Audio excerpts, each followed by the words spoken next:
ठीक। तो बच्चों पूरा जो मैग्नेटिज्म है, पूरा मैग्नेट, उसमें एक पार्ट आता है मैग्नेटिक इफेक्ट ऑफ करंट। एक पार्ट तो ये आता है मैग्नेटिक इफेक्ट ऑफ करंट। इस मैग्नेटिक इफेक्ट ऑफ करंट जो पहला चैप्टर है उसमें हम दो पार्ट पढ़ते हैं। तो बताएगा दो पार्ट कौन से पढ़ते हैं?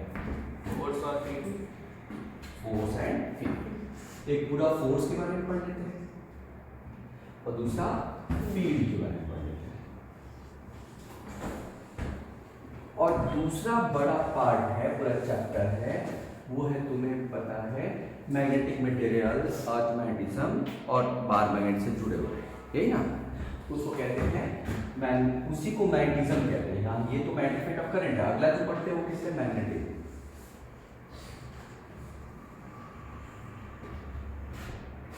अब फर्दर इसमें जाओगे तो फोर्स में किस में पढ़ोगे? फोर्स जाओ तो पहले किस में पढ़ोगे? On moving charge. चलो फोर्स ऑन मूविंग चार्ज पढ़ोगे। और दूसरा किसमें पढ़ोगे बच्चों? On current carrying wire.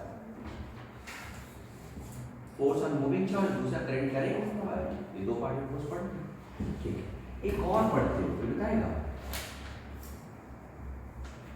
Between two wire, current carrying wire, सही।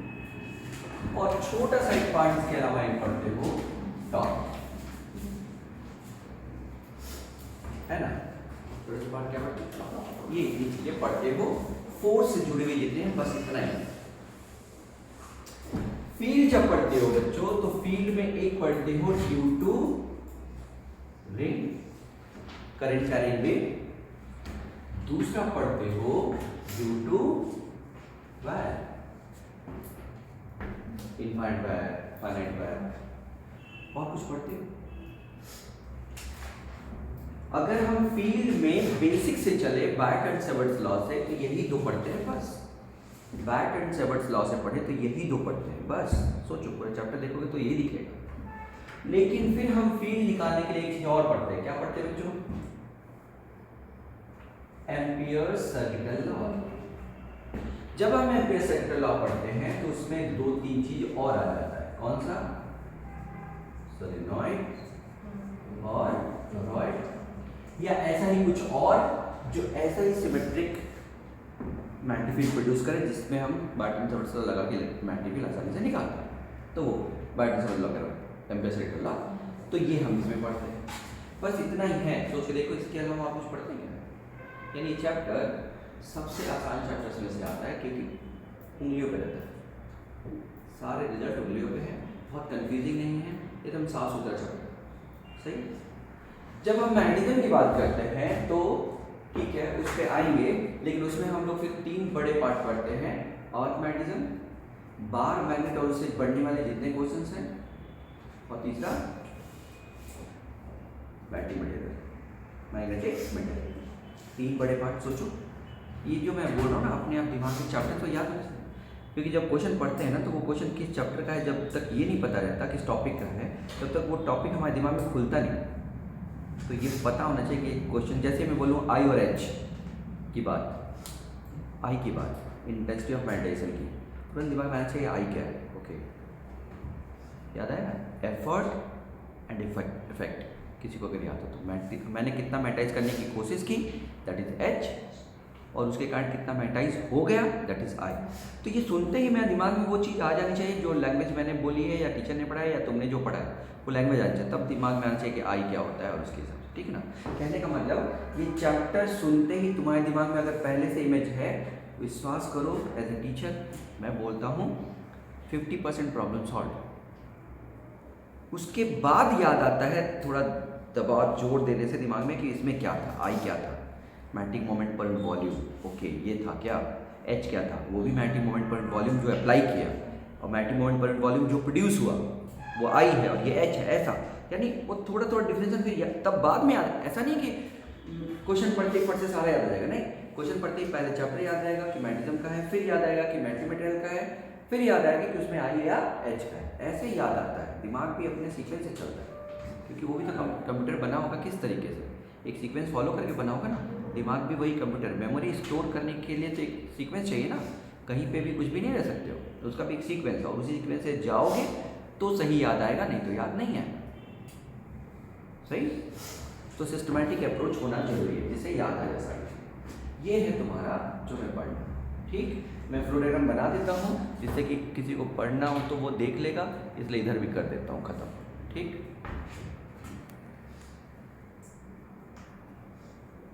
चलिए ये तो हम पढ़ेंगे ही, लेकिन मैग्नेटिज्म में थोड़ा सा मैं बता दूँ। मैग्नेटिज्म में पहला पार्ट है क्या, अर्थ मैग्नेटिज्म, अर्थ मैग्नेटिज्म। दूसरा पार्ट क्या है इसमें, बार मैग्नेट, या उससे पहले मैं यही पढ़ा दूँ, बाद में ये पढ़ा दूंगा bar magnet.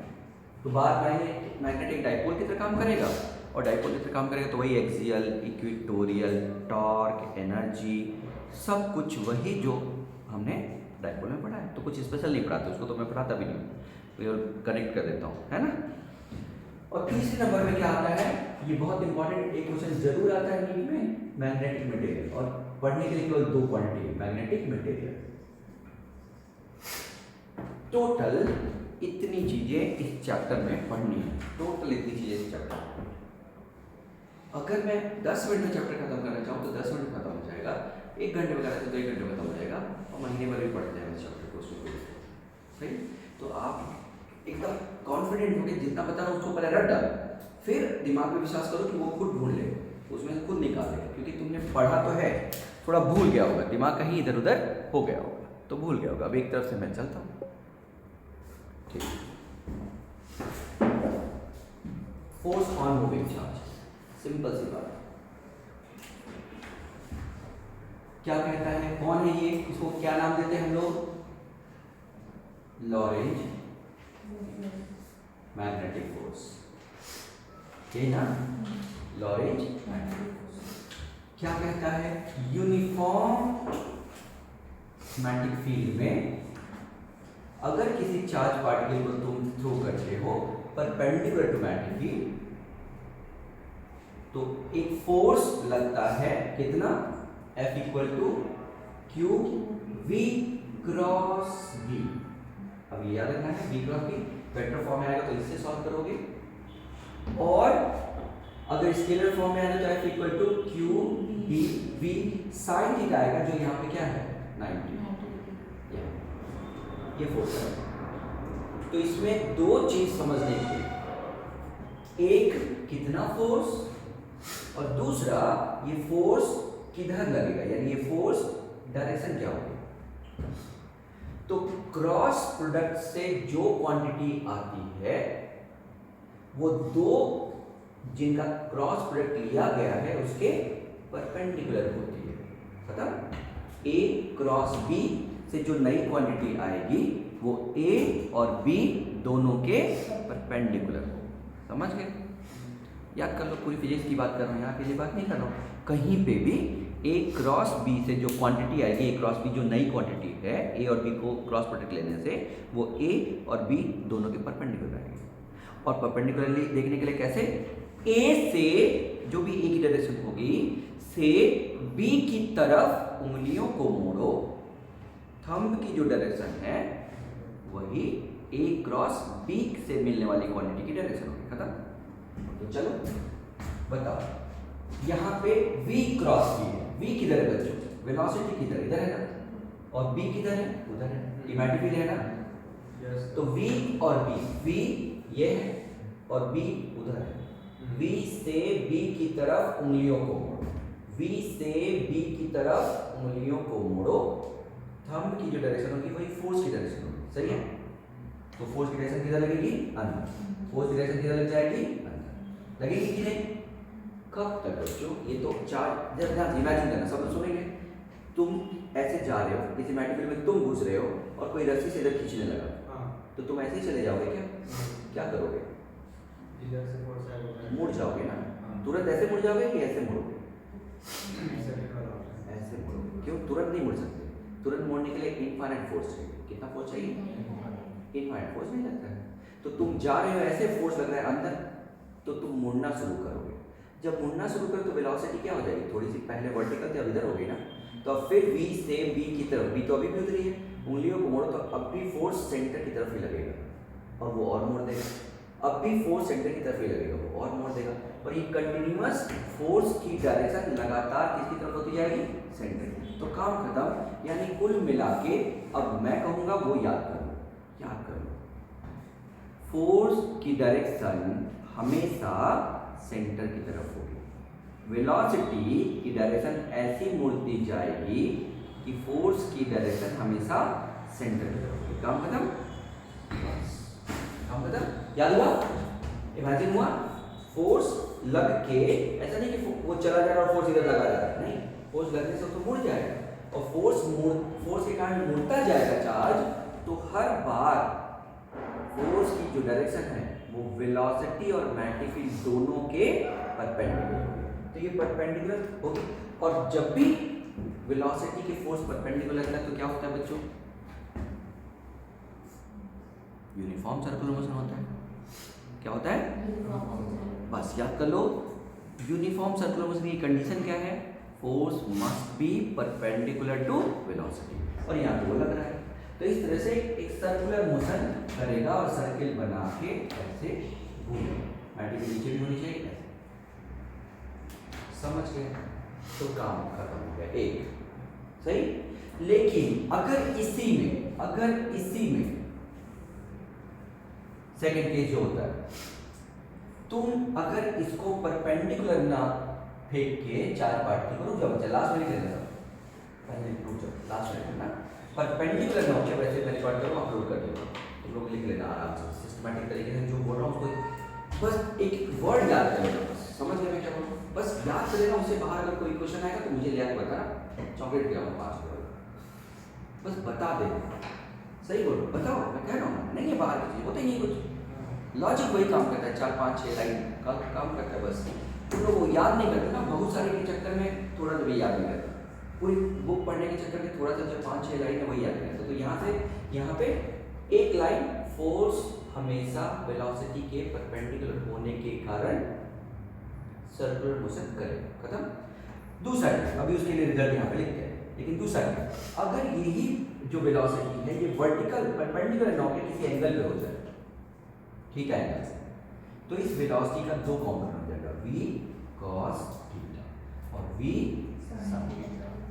v sin theta perpendicular ऐसा ही ना, तो v sin थीटा उसको परपेंडिकुलर मूव कराने की कोशिश करेगा, लेकिन v cos थीटा पे कोई फोर्स नहीं लगेगा, v cos थीटा की डायरेक्शन में कोई फोर्स, लेकिन मोशन तो है ना, तो फोर्स नहीं लगेगा, एक्सीलरेट नहीं होगा, लेकिन मोशन है, तो धीरे धीरे ये आगे बढ़ता जाएगा, हेलिकल पाथ बनाएगा। कैसा पाथ बनाएगा?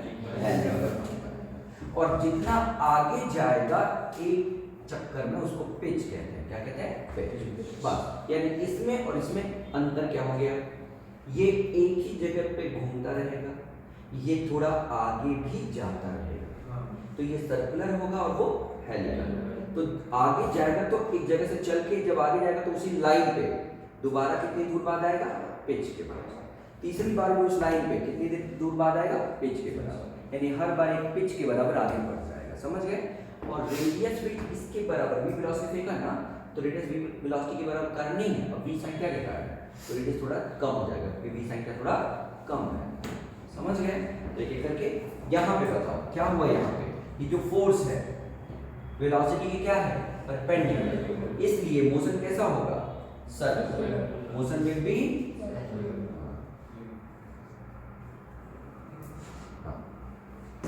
Circular, motion will be circular, समझ गए? और दूसरा, अगर मोशन विल बी सर्कुलर तो ये जो फोर्स है Q B V और sin 90 है, वही क्या देगा बच्चों? सर्कुलर मोशन के लिए क्या चाहिए होता है? बोलो। उससे तुम क्या डिसाइड कर लोगे? रेडियस। V से भी कट गया और रेडियस आ गया m/q, समझ गए? अब mv क्या होता है? देखो अभी एक फॉर्मूला क्लियर हो, लेकिन ये mv क्या होता है? mv क्या होता है? मोमेंटम। तो इसी को तुम P अपॉन QV भी कह सकते हो कि नहीं? अगर क्वेश्चन मोमेंटम के टर्म में दिया है, अगर मोमेंटम के टर्म में ना देके काइनेटिक एनर्जी के टर्म में दे तो काइनेटिक एनर्जी और मोमेंटम में क्या रिलेशन बताओ? √2m के काइनेटिक एनर्जी होता है कि नहीं? तो भाई काइनेटिक एनर्जी p²/2m होता है, तो p²/2 से p निकालोगे तो कितना अपॉन q। समझा पाया बच्चों? और काइनेटिक एनर्जी को तुम कभी-कभी ऐसा बोलता है ना कि एक चार्ज पार्टिकल इतने पोटेंशियल डिफरेंस से एक्सीलरेट किया गया, बस याद कर लेना। जैसे काइनेटिक एनर्जी देने के लिए क्या करें, चार्ज पार्टिकल को v1 वोल्ट से v1 और v2 के अक्रॉस छोड़ दिया, तो यहाँ से जब यहाँ जाएगा तो v2 minus v1 into q का एनर्जी एक्वायर कर लेगा, यानी यही काइनेटिक एनर्जी कितनी हो जाएगी बोलो? 2 इंटू मास इंटू के जब q इंटू v, और v क्या है? Potential difference. तो एक फॉर्मूला ये हो गया, यानी कुल मिला के कितने फॉर्मूले बच्चों चेक करो? एक वेलोसिटी से जुड़ा हुआ, मोमेंटम से, काइनेटिक एनर्जी से, और किस पोटेंशियल डिफरेंस के क्रॉस वो q चार्ज एक्सीलरेट किया गया, चार्ज। बस खत्म। 99% चार्ज इसका, 1% चार्ज इसका, और उसमें क्या पूछेगा? पिच, बाकी कोई खास नहीं। समझा पाया? अच्छा, ये रेडियस है ना, तो ये जो रेडियस पे चक्कर लगा रहा है वो कितनी वेलोसिटी चक्कर लगा रहा है? v से। सोच के बताओ, कुछ नया नहीं बोल रहा हूँ भाई, बातचीत जैसे करते वैसे करो ना। तुम लोग क्यों पूछने पे डर जाते हो एकदम? अरे भाई v वेलोसिटी चक्कर लगा रहा है कि नहीं? कितने रेडियस के? r रेडियस में। तो दूरी कितना चलेगा एक चक्कर में? 2πr। फ्री होके बोलो ना, 2πr चलेगा कि नहीं? और कितनी वेलोसिटी चल रहा है? v से, तो टाइम कितना लगेगा? 2πr अपॉन v लगेगा कि नहीं? तो बस यानी रेडियस निकल गया, और टाइम पीरियड अगर चाहिए तो टाइम पीरियड कितना होगा? 2πr अपॉन v, और 2πr में r की वैल्यू उठा के रख दोगे तो आंसर आएगा 2πm। v से निकल जाएगा अपॉन। अब देखो, क्या ये वेलोसिटी डिपेंडेंट है? क्या ये मोमेंटम डिपेंडेंट है? वेलोसिटी। क्या ये काइनेटिक एनर्जी डिपेंडेंट है? क्या ये पोटेंशियल डिपेंडेंट है? इसका मतलब कि चाहे जो पोटेंशियल दो, चाहे जो काइनेटिक एनर्जी दो, चाहे जो वेलोसिटी दो, टाइम पीरियड सेम है। काम खत्म। समझा पाया?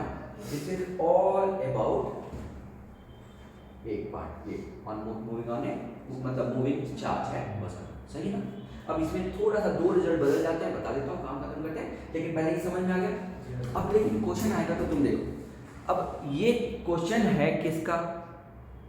मैग्नेटिक मूविंग चार्ज है ना, इन मैग्नेटिक फील्ड का, लेकिन कॉन्सेप्ट पूरा जो निकल के आ रहा है वो कहाँ का आ रहा है? सर्कुलर मोशन का, यूनिफॉर्म सर्कुलर मोशन का। इसका मतलब मैग्नेटिक फील्ड में वो उठा के क्या दे देगा? सर्कुलर मोशन की प्रॉपर्टी। सही ना? अब सुनो, सर्कुलर मोशन की प्रॉपर्टी भूलना नहीं। जैसे ही किसी क्वांटिटी के चेंज की बात करें, किसकी बात करें? चेंज, तो तुम क्या देखोगे? पहला क्वेश्चन क्या दिमाग में उठना चाहिए? जैसे बोलेगा चेंज होगा कि नहीं होगा, पहला क्वेश्चन क्या दिमाग में उठना चाहिए? वेक्टर है कि स्केलर? जैसे ही बोलेगा चेंज हुआ कि नहीं, तुम दिमाग में पहले क्वेश्चन क्या उठाओगे? ये जो पूछ रहा है वो वेक्टर है कि स्केलर? अगर वेक्टर है तो डायरेक्शन भी देख के बताओगे, और स्केलर तो केवल मैग्नीट्यूड देखोगे। तो अब बताओ, ध्यान से, गलती नहीं करना। अगर इसी में मैं बोलूं वेलोसिटी इज चेंजिंग और नॉट, वेलोसिटी वेक्टर है कि स्केलर? डायरेक्शन बदल रहा है कि नहीं बदल रहा है? तो वेलोसिटी, स्पीड चेंजिंग और नॉट, क्योंकि स्केलर है। एक्सेलरेशन चेंजिंग और नॉट, वेक्टर चेंज हो रहा है, डायरेक्शन बदल रही ना। फोर्स चेंजिंग और नॉट, काइनेटिक एनर्जी चेंजिंग और नॉट, काइनेटिक, अरे है कि नहीं?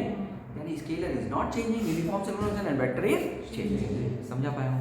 तो जब भी पूरी फिजिक्स की बात करो, केवल इस चैप्टर की बात नहीं करो, इस टॉपिक की बात नहीं करो, कुछ चीजें पूरी फिजिक्स में कॉमन है। जैसे ही बोलेगा चेंज, तुम्हारे दिमाग में पहला क्वेश्चन वेक्टर है कि स्केलर। फिर जब वेक्टर होगा तो दोनों डायरेक्शन देख के बताना है, सही ना?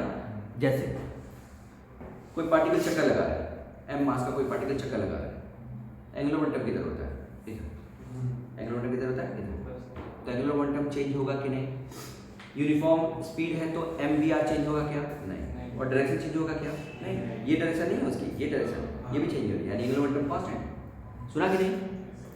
तो कहने का मतलब जैसे ही कोई क्वांटिटी आए, आपको दो के चेंज की बात आए, आप हमेशा पूरी फिजिक्स में अगर चेंज की बात आए तो हमेशा पहला क्वेश्चन आपके दिमाग में उठेगा स्केलर है कि वेक्टर। अगर वेक्टर क्वांटिटी तो उसके दोनों पार्ट को चेक करना है, इसके मतलब मैग्नीट्यूड और डायरेक्शन दोनों को चेक करना है कि चेंज हो रहा है कि नहीं हो रहा है। स्केलर आएगा तो केवल मैग्नीट्यूड चेंज करके बता देना, चेक करके। समझ गए ना?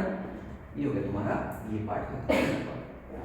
अब इसमें क्वेश्चन क्या आता है, जैसे अल्फा पार्ट की ड्यूट्रियम को सेम एटीट्यूड में फेंका गया सेम वेलोसिटी से, रेडियस का रेशियो बताओ। इसका मतलब अल्फा पार्टिकल का एमवी अपॉन क्यूबी और ड्यूट्रियम का एमवी अपॉन क्यूबी का रेशियो बताना। तो कोई दिक्कत है क्या भाई? MV upon QB alpha particle upon MV upon QB deuterium.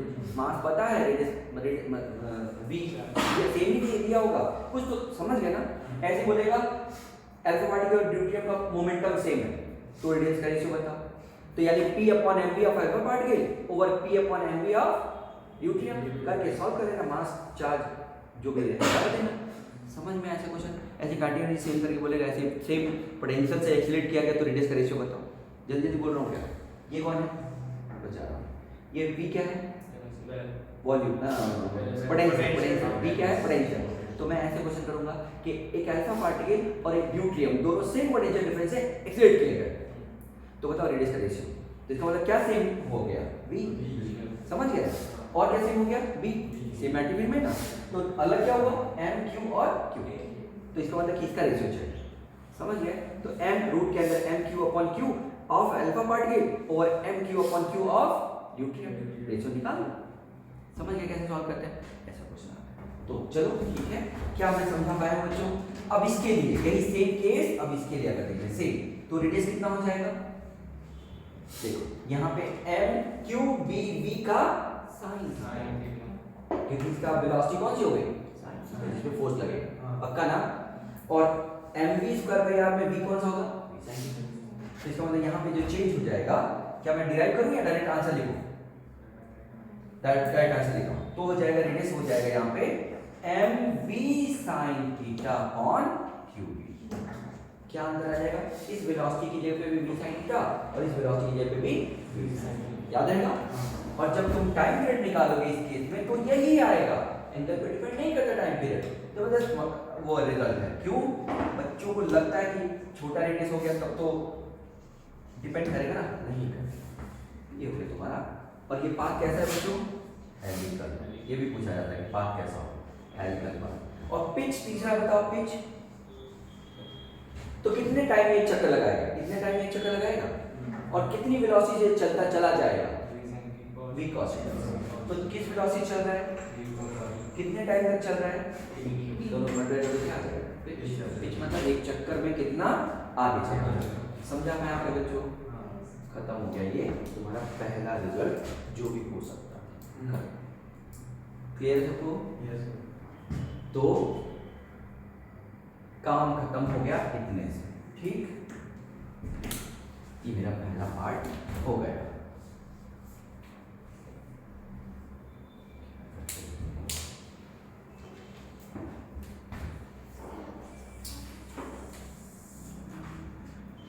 अब देखना बच्चों दूसरा एक लाइन का ऑन करेंट करेंगे। तो कोई भी वायर, अब ये चार्ज पार्टिकल था ना, अब क्या किया तुमने? ये वायर रख दिया, वायर। अब वायर तुम टेढ़ा रख दिया, चलो ऐसा। और वायर में करंट जा रहा है, क्या जा रहा है वायर में? तुमने कितने एंगल पे वायर रख दिया? थीटा। तो थीटा एंगल पे वायर रख दिया, तो बस यही तो है ना, थीटा एंगल पे जा रहा है चार्ज, वैसे उसके अंदर भी थीटा एंगल पे चार्ज जाएगा। क्या बोला? क्लियर? सोचा? सबने सोचा? वायर को अगर ऐसे टेढ़ा रखोगे तो चार्ज उसके अंदर टेढ़ा ही जाएगा ना।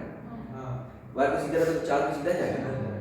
तो टेढ़ा जाएगा तो ये वाला फोर्स लगेगा, टेढ़ा जाएगा तो ये वाला फोर्स लगेगा ना एक चार्ज पे। बोलो भाई। तो वायर फोर्स, तो force on wire will be equal to force on single charge into number of charge. बहुत बढ़िया, नंबर ऑफ चार्ज। काम खत्म ना? सोच लो, काम खत्म। सोचना ही नहीं होता है कि नहीं आता है, सीधा सोचना होता है कि क्या होगा। अरे भाई इस क्लास में हर बच्चे पे 5 मिनट का फोर्स लग रहा है, 10 बच्चे 50 मिनट लगा, उसमें क्या दिक्कत है? क्लास में तो वही एक चार्ज पे force into number of charge. अब एक चार्ज पे फोर्स कितना लगेगा कौन बताएगा जल्दी से?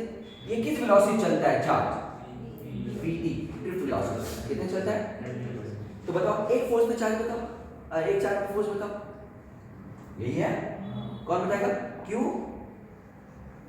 b v sin theta. अरे vt ना, क्या हुआ? नहीं आ रहा क्या एक चार्ज पे फोर्स? क्यू बी वी यही ना चार्ज में फोर्स। और नंबर ऑफ चार्ज कितना है देखना जरा, n होता है नंबर ऑफ चार्ज पर वॉल्यूम। क्या होता है इनटू एरिया कितना है, मान लो ये एरिया a और लेंथ कितना है l, a इनटू l। तो नंबर ऑफ चार्ज पर वॉल्यूम इनटू वॉल्यूम से क्या निकल गया नंबर ऑफ चार्ज। समझा भाई?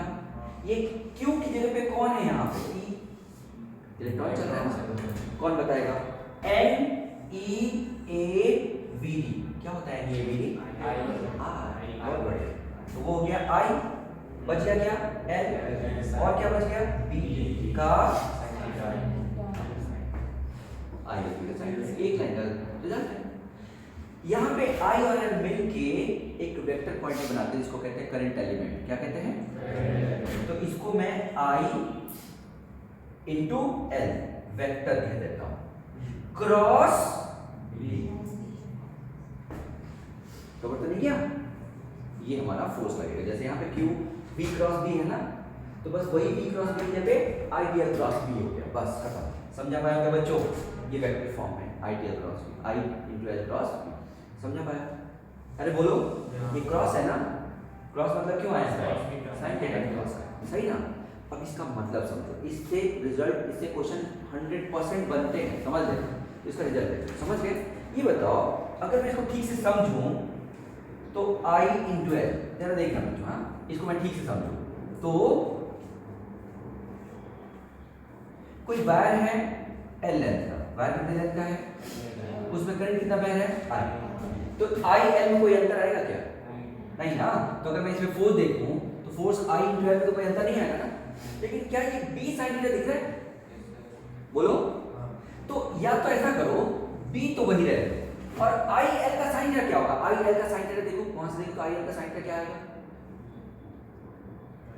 क्या तुम्हें i l का साइन थीटा ये नहीं आ रहा है, ये नहीं दिख रहा है कि i l का साइन थीटा इसके बराबर होगा? किसके बराबर होगा? इसके ना। बोलो भाई, नहीं समझे? i l का ये क्या है? Sine theta. इसका मतलब कौन सा लेंथ रिस्पॉन्सिबल है? केवल परपेंडिकुलर, एकदम वैसे जहां पे ये परपेंडिकुलर वेलोसिटी रिस्पॉन्सिबल थी, वैसे यहां पे कौन रिस्पॉन्सिबल होगा? तो कैसा भी रख दो, केवल कौन सा लेंथ चाहिए? परपेंडिकुलर। बोलेगा तो नहीं ना? बस तो b into i into l कौन सा? केवल परपेंडिकुलर। आगे से ये याद कर लो, केवल परपेंडिकुलर। बताओ तो ये देखो जरा, केवल परपेंडिकुलर लेंथ। अरे वो समझे? और इसमें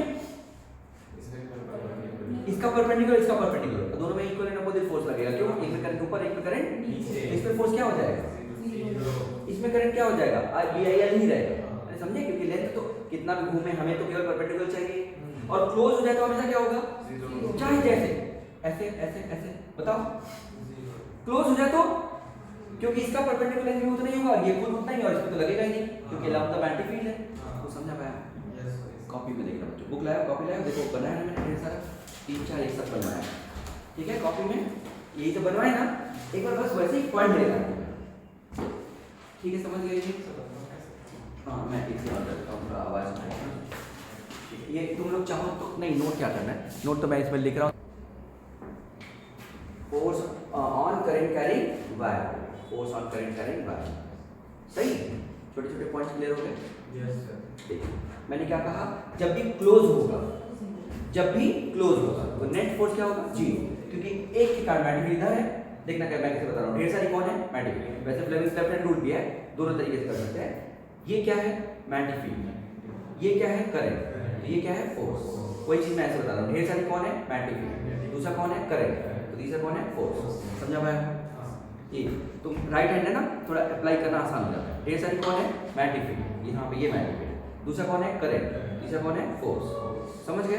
तो अब इसके कारण इस पे फोर्स अंदर, जबकि मैग्नेटिक फील्ड इधर ही है और करंट नीचे चला गया, तो इस मैग्नेटिक फील्ड में इसके कारण फोर्स इधर, तो इस पे बाहर, इस पे अंदर, तो दोनों नेट फोर्स क्या हो जाएगा? 0, क्योंकि प्रोजेक्टिल लेंथ उतना ही है और करंट भी उतना ही है।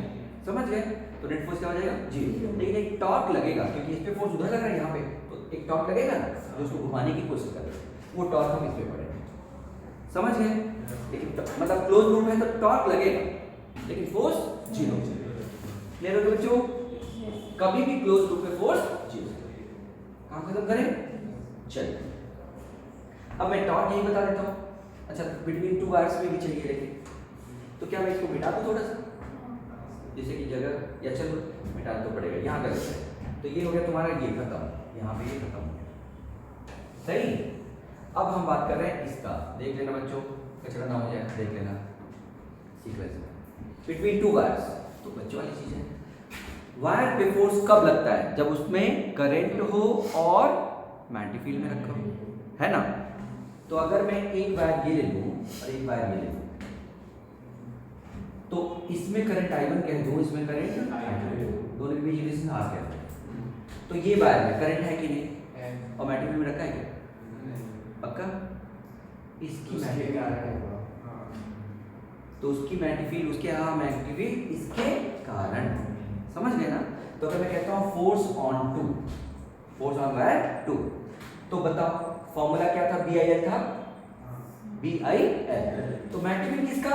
1 का, मैग्नेटिक फील्ड 1 का, I किसका? 2 का। सोचो उस पे देख रहे हैं ना, और लेंथ भी किसका?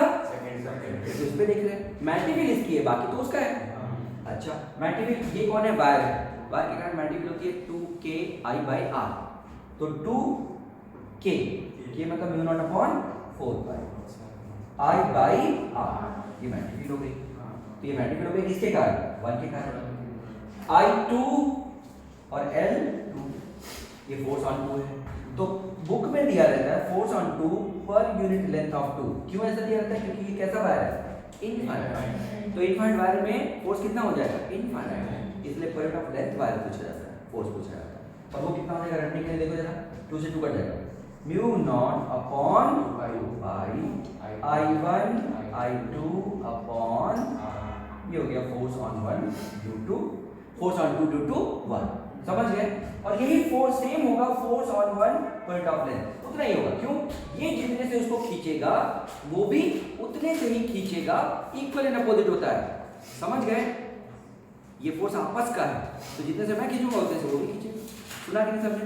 ये बाहर का फोर्स नहीं है, आपस का फोर्स है। तो ये जितने से उसको खींचेगा उतने से ही वो भी इसको खींचेगा, याद कर लेना, ठीक है ना। तो ये होगा तुम्हारा 2 वायर के बीच में फोर्स, तो वो फॉर्मूला रटा होना चाहिए, म्यू नॉट अपॉन, सही ना। तो अगर मैं रटाने की बात करूं, अगर इसको मैं रटाने की बात करूं तुमको, तो म्यू नॉट अपॉन 4 पाई को 2, म्यू नॉट 2 पाई को 4 पाई कर दो, उसके 2 से मल्टीप्लाई 2 से डिवाइड कर दूं, 2 से मल्टीप्लाई 2 से डिवाइड, तो म्यू नॉट अपॉन 4 पाई को k कह सकते हो कि नहीं? तो k q1 q2 upon r square के पे कौन? r, और एक 2 से मल्टीप्लाई कर देना,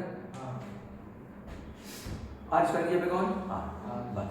तो k q1 q2 upon r square, बस q1 कौन है? I1 और रटने के लिए, तो आगे से k q1 q2 upon r 2 times याद कर सकते हो, ठीक है। नहीं तो डायरेक्ट याद कर सकते हो, तुम्हारी मर्जी, नहीं तो हम उससे कनेक्ट कर लें, तो ये तो पक्का है, बस r स्क्वायर नहीं करना, r है, ठीक। कोई दिक्कत? ये हो गया तुम्हारा बिटवीन टू वायर्स, सही है। और एक और रटा दूं, एक और रटा देता हूं। अगर 2 चार्ज पार्टिकल चल रहा है, Q1 चार्ज V1 वेलोसिटी चल रहा है और Q2 चार्ज V2 वेलोसिटी चल रहा है, तो जो फोर्स लगेगा K, ऐसे K Q1 V1 Q2 V2 upon R square, ये रटने वाली बात है, डेरिवेशन पिछली बार कराया था, जरूरत नहीं। देखो अब अंदर क्या हो गया, ये तो मैग्नेटिक फील्ड ही हो गया, देखो इसको रटने का तरीका ये है। ये कौन सा फोर्स है? इलेक्ट्रोस्टैटिक, बस यहाँ पे मैग्नेटिक फील्ड के कारण देख रहा है, तो इधर तो V2 का काम कर रहा है। तो ये कौन सा फोर्स है? Magnetic force. तो K Q1 Q2 पर R स्क्वायर होता था, बस V1 कर देना, काम खत्म, ठीक। लेकिन ये वायर के बीच में फोर्स थोड़ा सा इससे अलग है, नीचे R स्क्वायर ना होके R है, ऊपर 2 है, समझ गए बच्चों। तो this is all about force.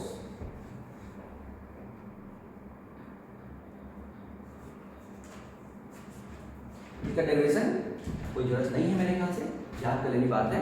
2-3 दिन ऐसे लगातार जल्दी जल्दी पढ़ोगे, 2-3 बार ना, अभी पढ़ लिया, फिर शाम तक एक बार 2 बार और पढ़ लिया, शाम तक 2-3 बार पढ़ लोगे, याद हो जाएगा सब, क्योंकि कुछ बहुत स्पेशल नहीं है।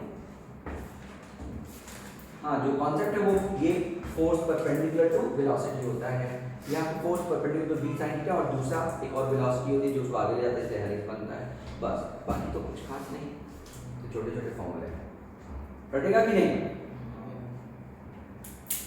mv upon cubic, mv p है, p को कार्डिनल की टर्म में, कार्डिनल को क्यूबिक की टर्म में, काम 4 स्टेप हो।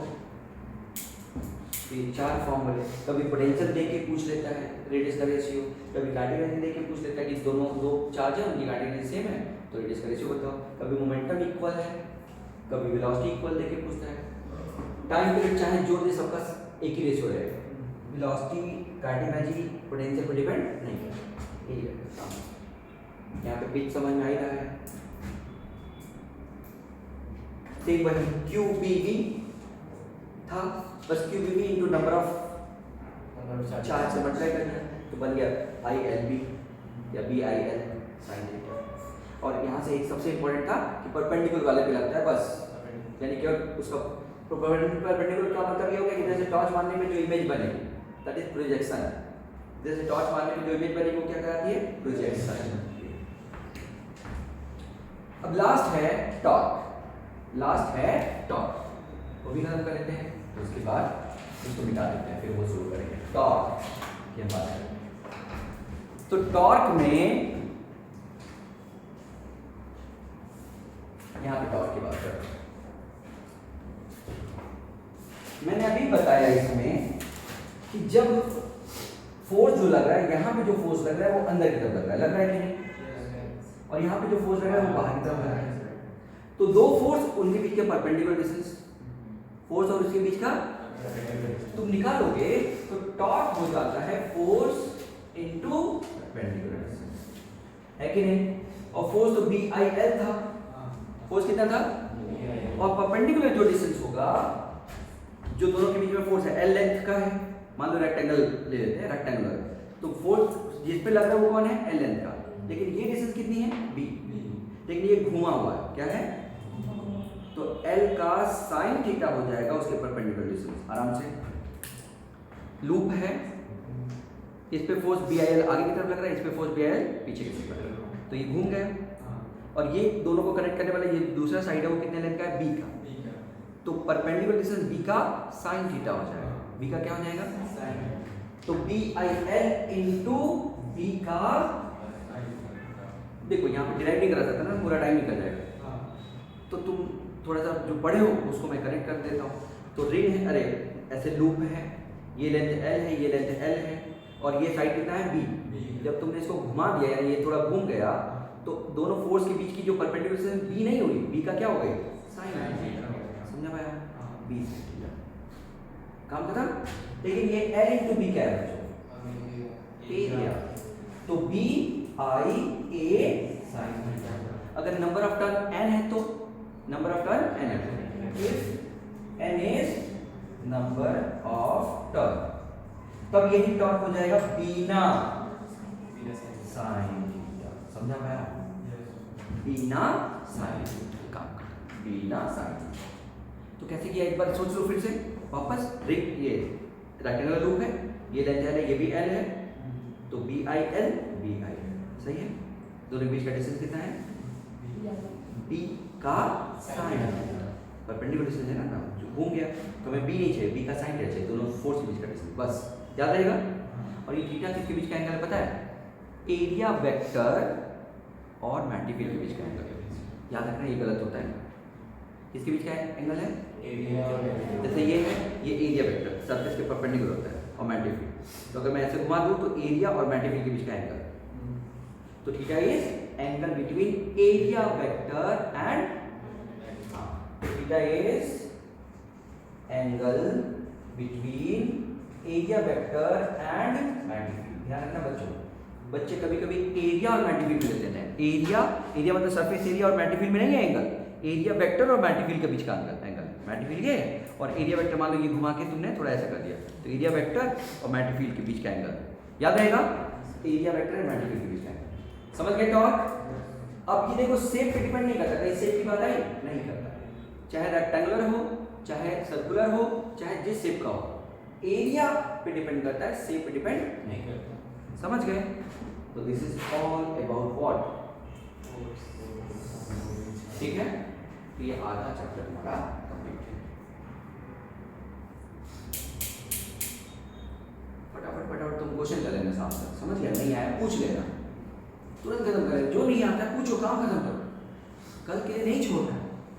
आज खत्म हो जाएगा एकदम, सब दिमाग में है, नहीं है तो करोगे तो आएगा, नहीं आएगा तो हमसे पूछो, करना है। क्लियर है सबको? मिटा दो अब इसको, फोटो खींचना खींच लो, ये हो गया।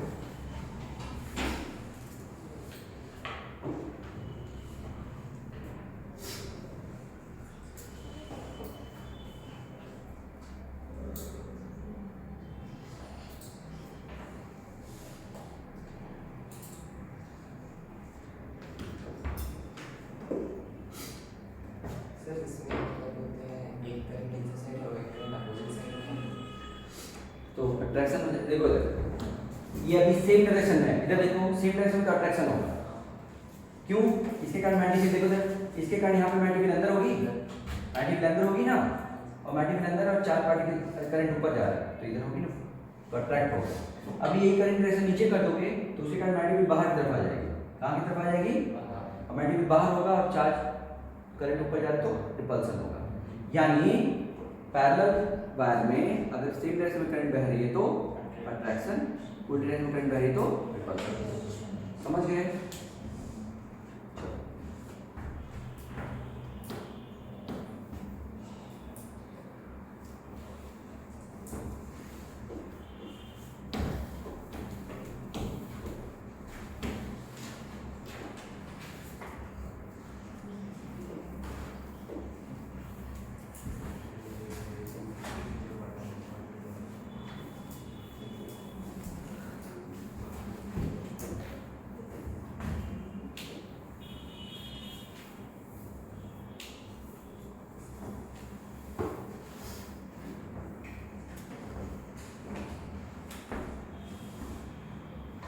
एक क्वेश्चन और मुझे याद आ रहा है, वही बता दूं। देखो, मान लो मैग्नेटिक फील्ड एक लिमिटेड रीजन में डी में, मैग्नेटिक फील्ड के रीजन में डी में, और एक चार्ज पार्टिकल को तुमने फेंका, तो तीन पॉसिबल तरीके हैं मैग्नेटिक अंदर। मैग्नेटिक फील्ड कैसे जा रहा है ना, नीचे मुड़ने के लिए बाहर जाना चाहिए। मान लो मैंने मैग्नेटिक फील्ड बाहर की तरफ लगा दिया इस रीजन में, तो तीन पॉसिबिलिटी है।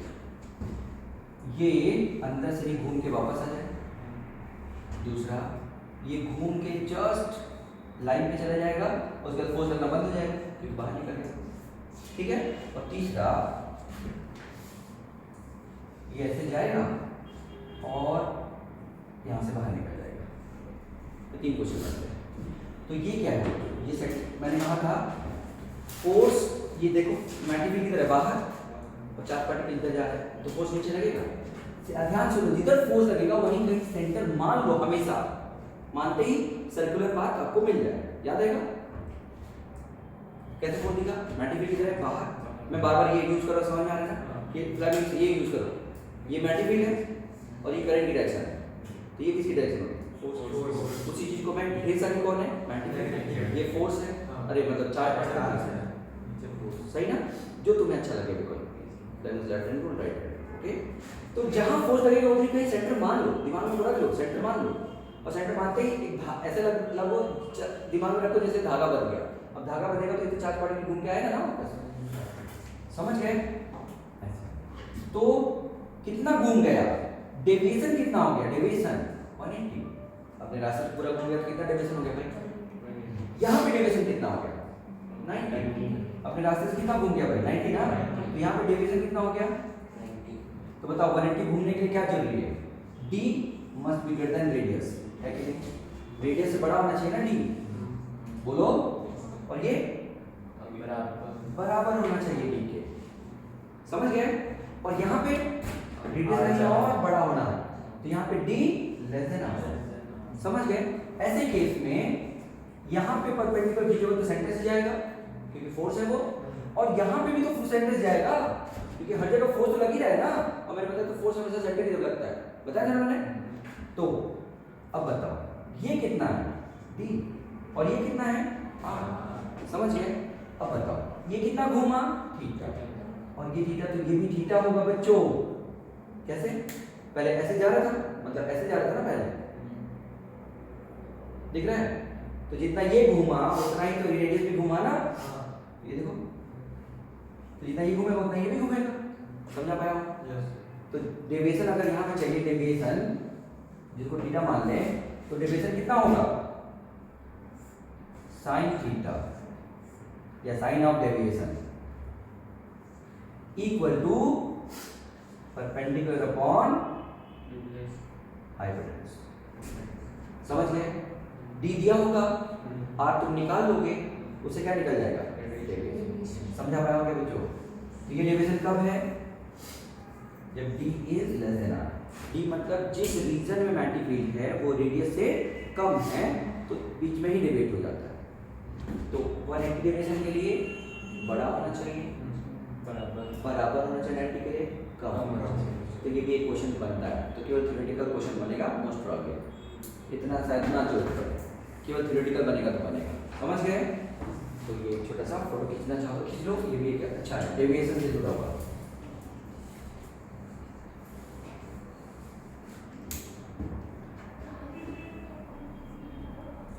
अल्फा पार्टिकल का मास कितना होता है बच्चों? अल्फा पार्टिकल का मास जल्दी, हीलियम न्यूक्लियस होता है भाई। हीलियम न्यूक्लियस का मास कितना होगा? एटॉमिक नंबर मास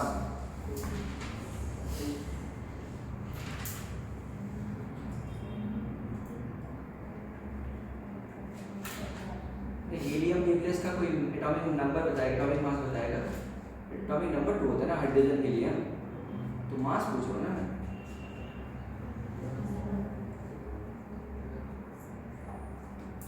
बोलो।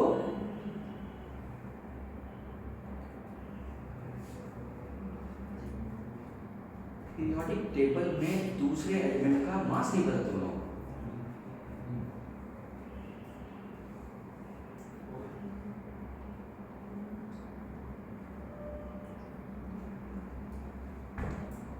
क्या है? तो मैं सही बता रहा हूँ, पढ़ा के देखो, जिंदगी भर इस बात को ढूंढना पड़ेगा मुझे। क्या करते क्या हो यार तुम लोग? हीलियम का एटॉमिक मास, एटॉमिक नंबर ये सब नहीं पता तुम लोग? सेकंड एलिमेंट केमिस्ट्री में मेरा 6-7 क्लास का बच्चा पूछ लोगे तो सारा याद है, 50-60 उसको याद है।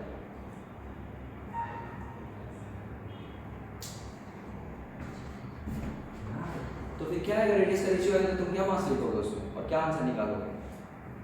करते क्या रहते हो भाई तुम लोग?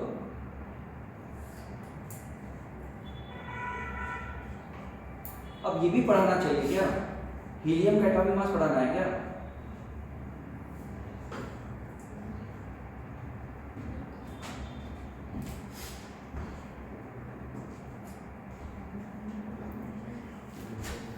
तो हाइड्रोजन, हीलियम, ड्यूट्रियम का क्या जानते होगे? जब हीलियम नहीं जानते तो क्या समझ नहीं आता? कैसे पढ़ते हो तुम लोग? पता नहीं क्या क्या पढ़ा दिया और खराब कर देते।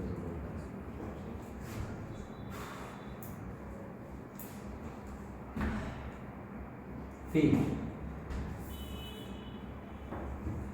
मैग्नेटिक फील्ड,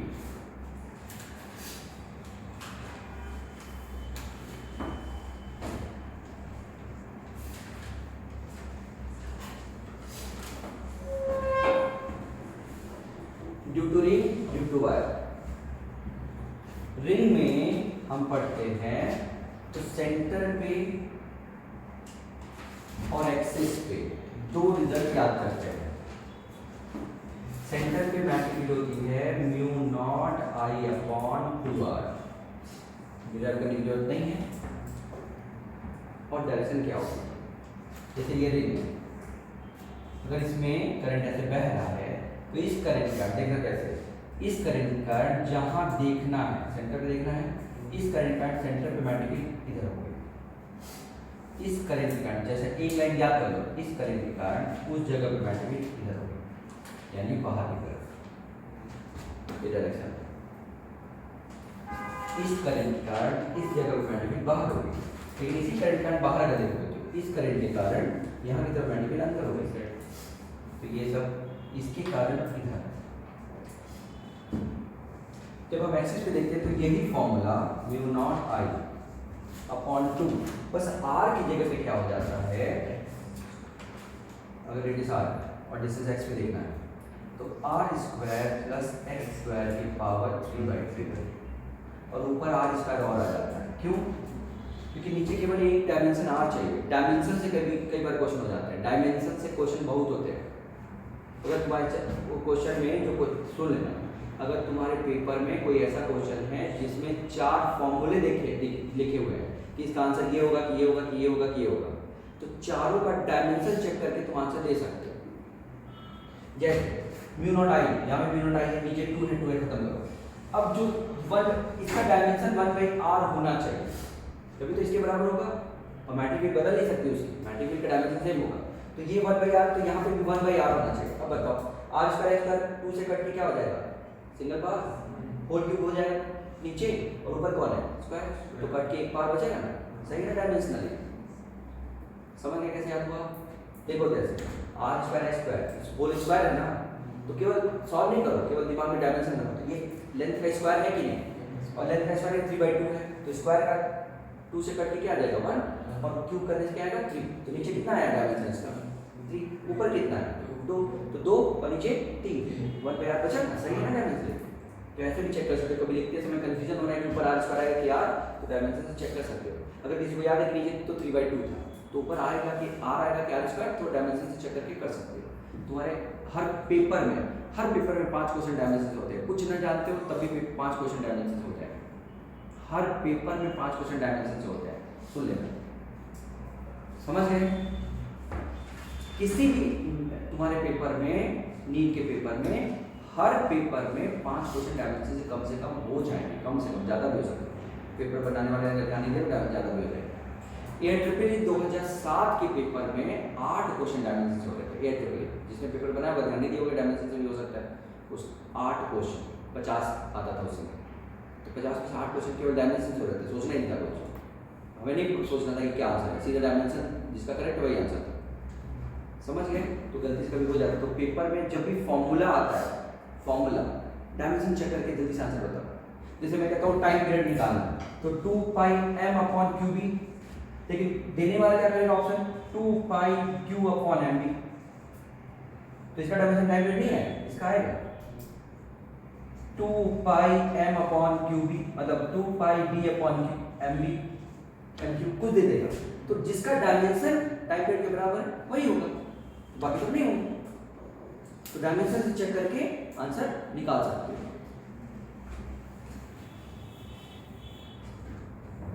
समझ गए? तो ये 2 फॉर्मूले यहाँ पे हैं काम का, और कुछ नहीं बनता है इसमें। एक पार्ट ये है, एक पार्ट और बनता है। अगर रिंग का पूरा पार्ट नहीं है, केवल रिंग का एक पार्ट है, छोटा सा टुकड़ा है डायमीटर, तब ये होता, अगर कितना एंगल होता 360, लेकिन मेरा कितना है थीटा, तो इतना होगा मैग्नीट्यूड एट सेंटर, सेंटर में मैग्नीट्यूड इतना। समझ गए? यानी पार्ट के कारण यूनिटरी मेथड लगेगा। क्या लगेगा?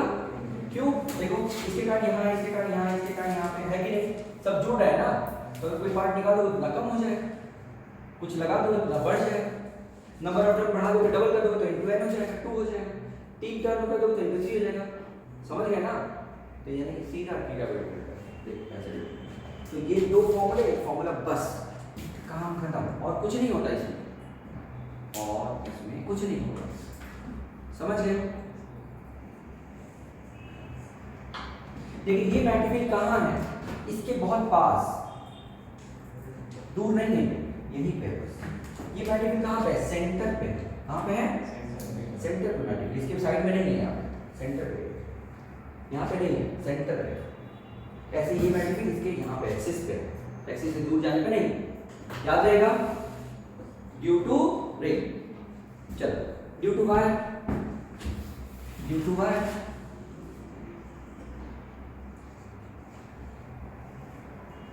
करंट कैरिंग वायर है। तो वायर में देखो बच्चों, तुम्हारे कोर्स में केवल 2 ही है, इनफाइनाइट वायर, फाइनाइट है ही, केवल इनफाइनाइट है। लेकिन मैं फॉर्मूला दिखा देता हूँ, कभी कभी काम आ जाता है, कभी जरूरत पड़ जाती है।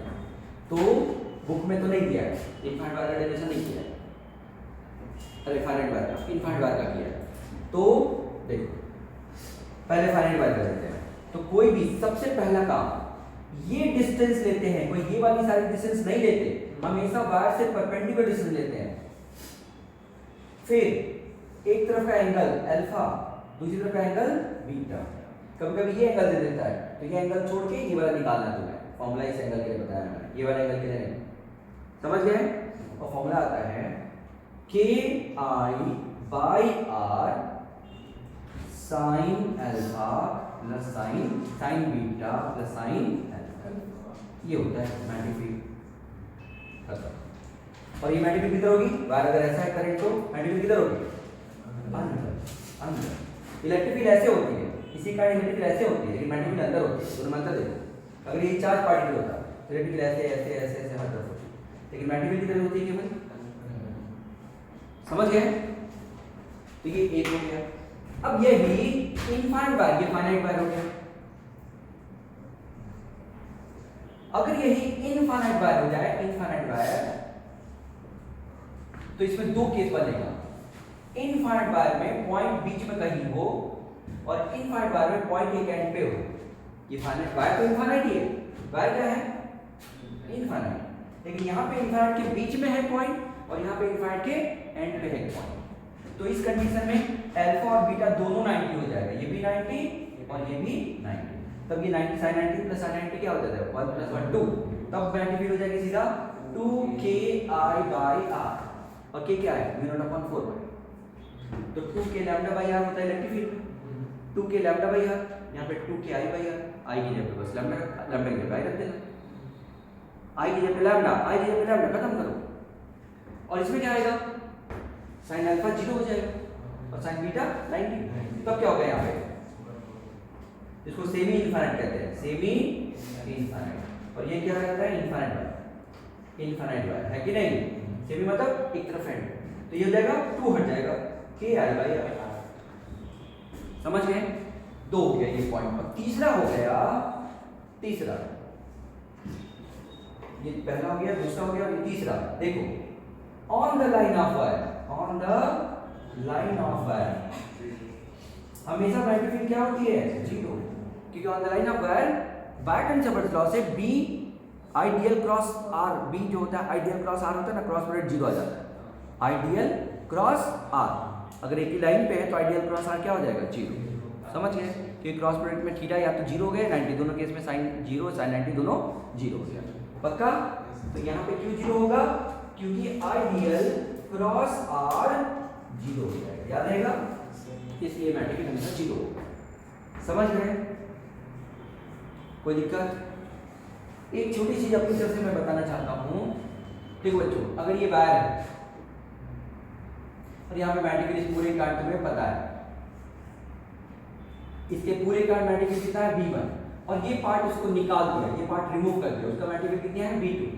तो 1 की मैग्नेटिक फील्ड में से 2 की मैग्नेटिक फील्ड माइनस कर दोगे तो यहाँ पे नेट मैग्नेटिक फील्ड पता चल जाएगी। तो पूरे वायर में से अगर इसका हटाना है तो पूरे में से कितने का माइनस हो, तो रेस्ट का पता चल जाएगा, याद रहेगा? यानी सिंपल सुपरपोजिशन हो रहा है, सुपरपोजिशन। पूरे में से इतना हटा दो मतलब उतना निकाल के माइनस कर दो, तो बाकी नेट पता चल जाएगा, याद रहेगा? क्योंकि उतना हट गया तो उतना निकाल के माइनस कर दो। क्लियर है सबको? तो ये अपनी तरफ से 1 2 3 और 4 केस है, ठीक है ना? ये एक केस है, ये दूसरे में 2 है, चलो ये 3 है, ये 4 है, ऑन द राइट याद ही होना चाहिए, और ये 5 है। पांचवा केस क्या है? पूरे में से कुछ नहीं है तो माइनस करने पे क्या हो जाएगा? जो रिमेनिंग उसका आ जाएगा। क्लियर है सबको?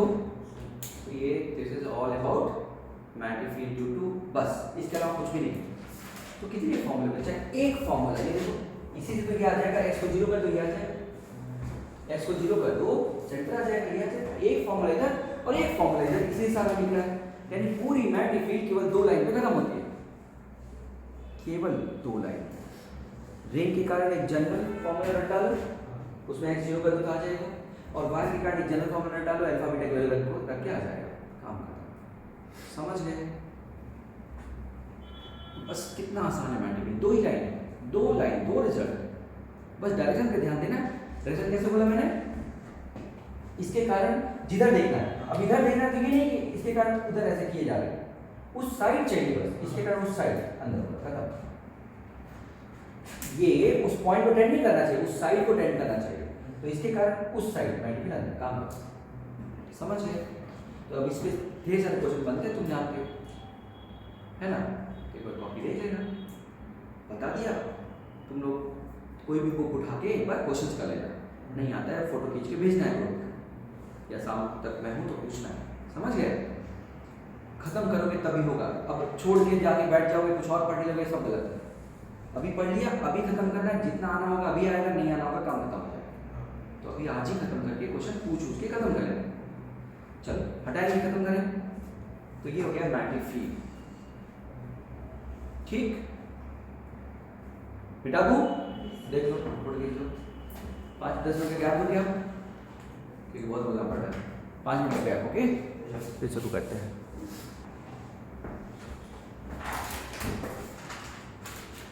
आगे बढ़े।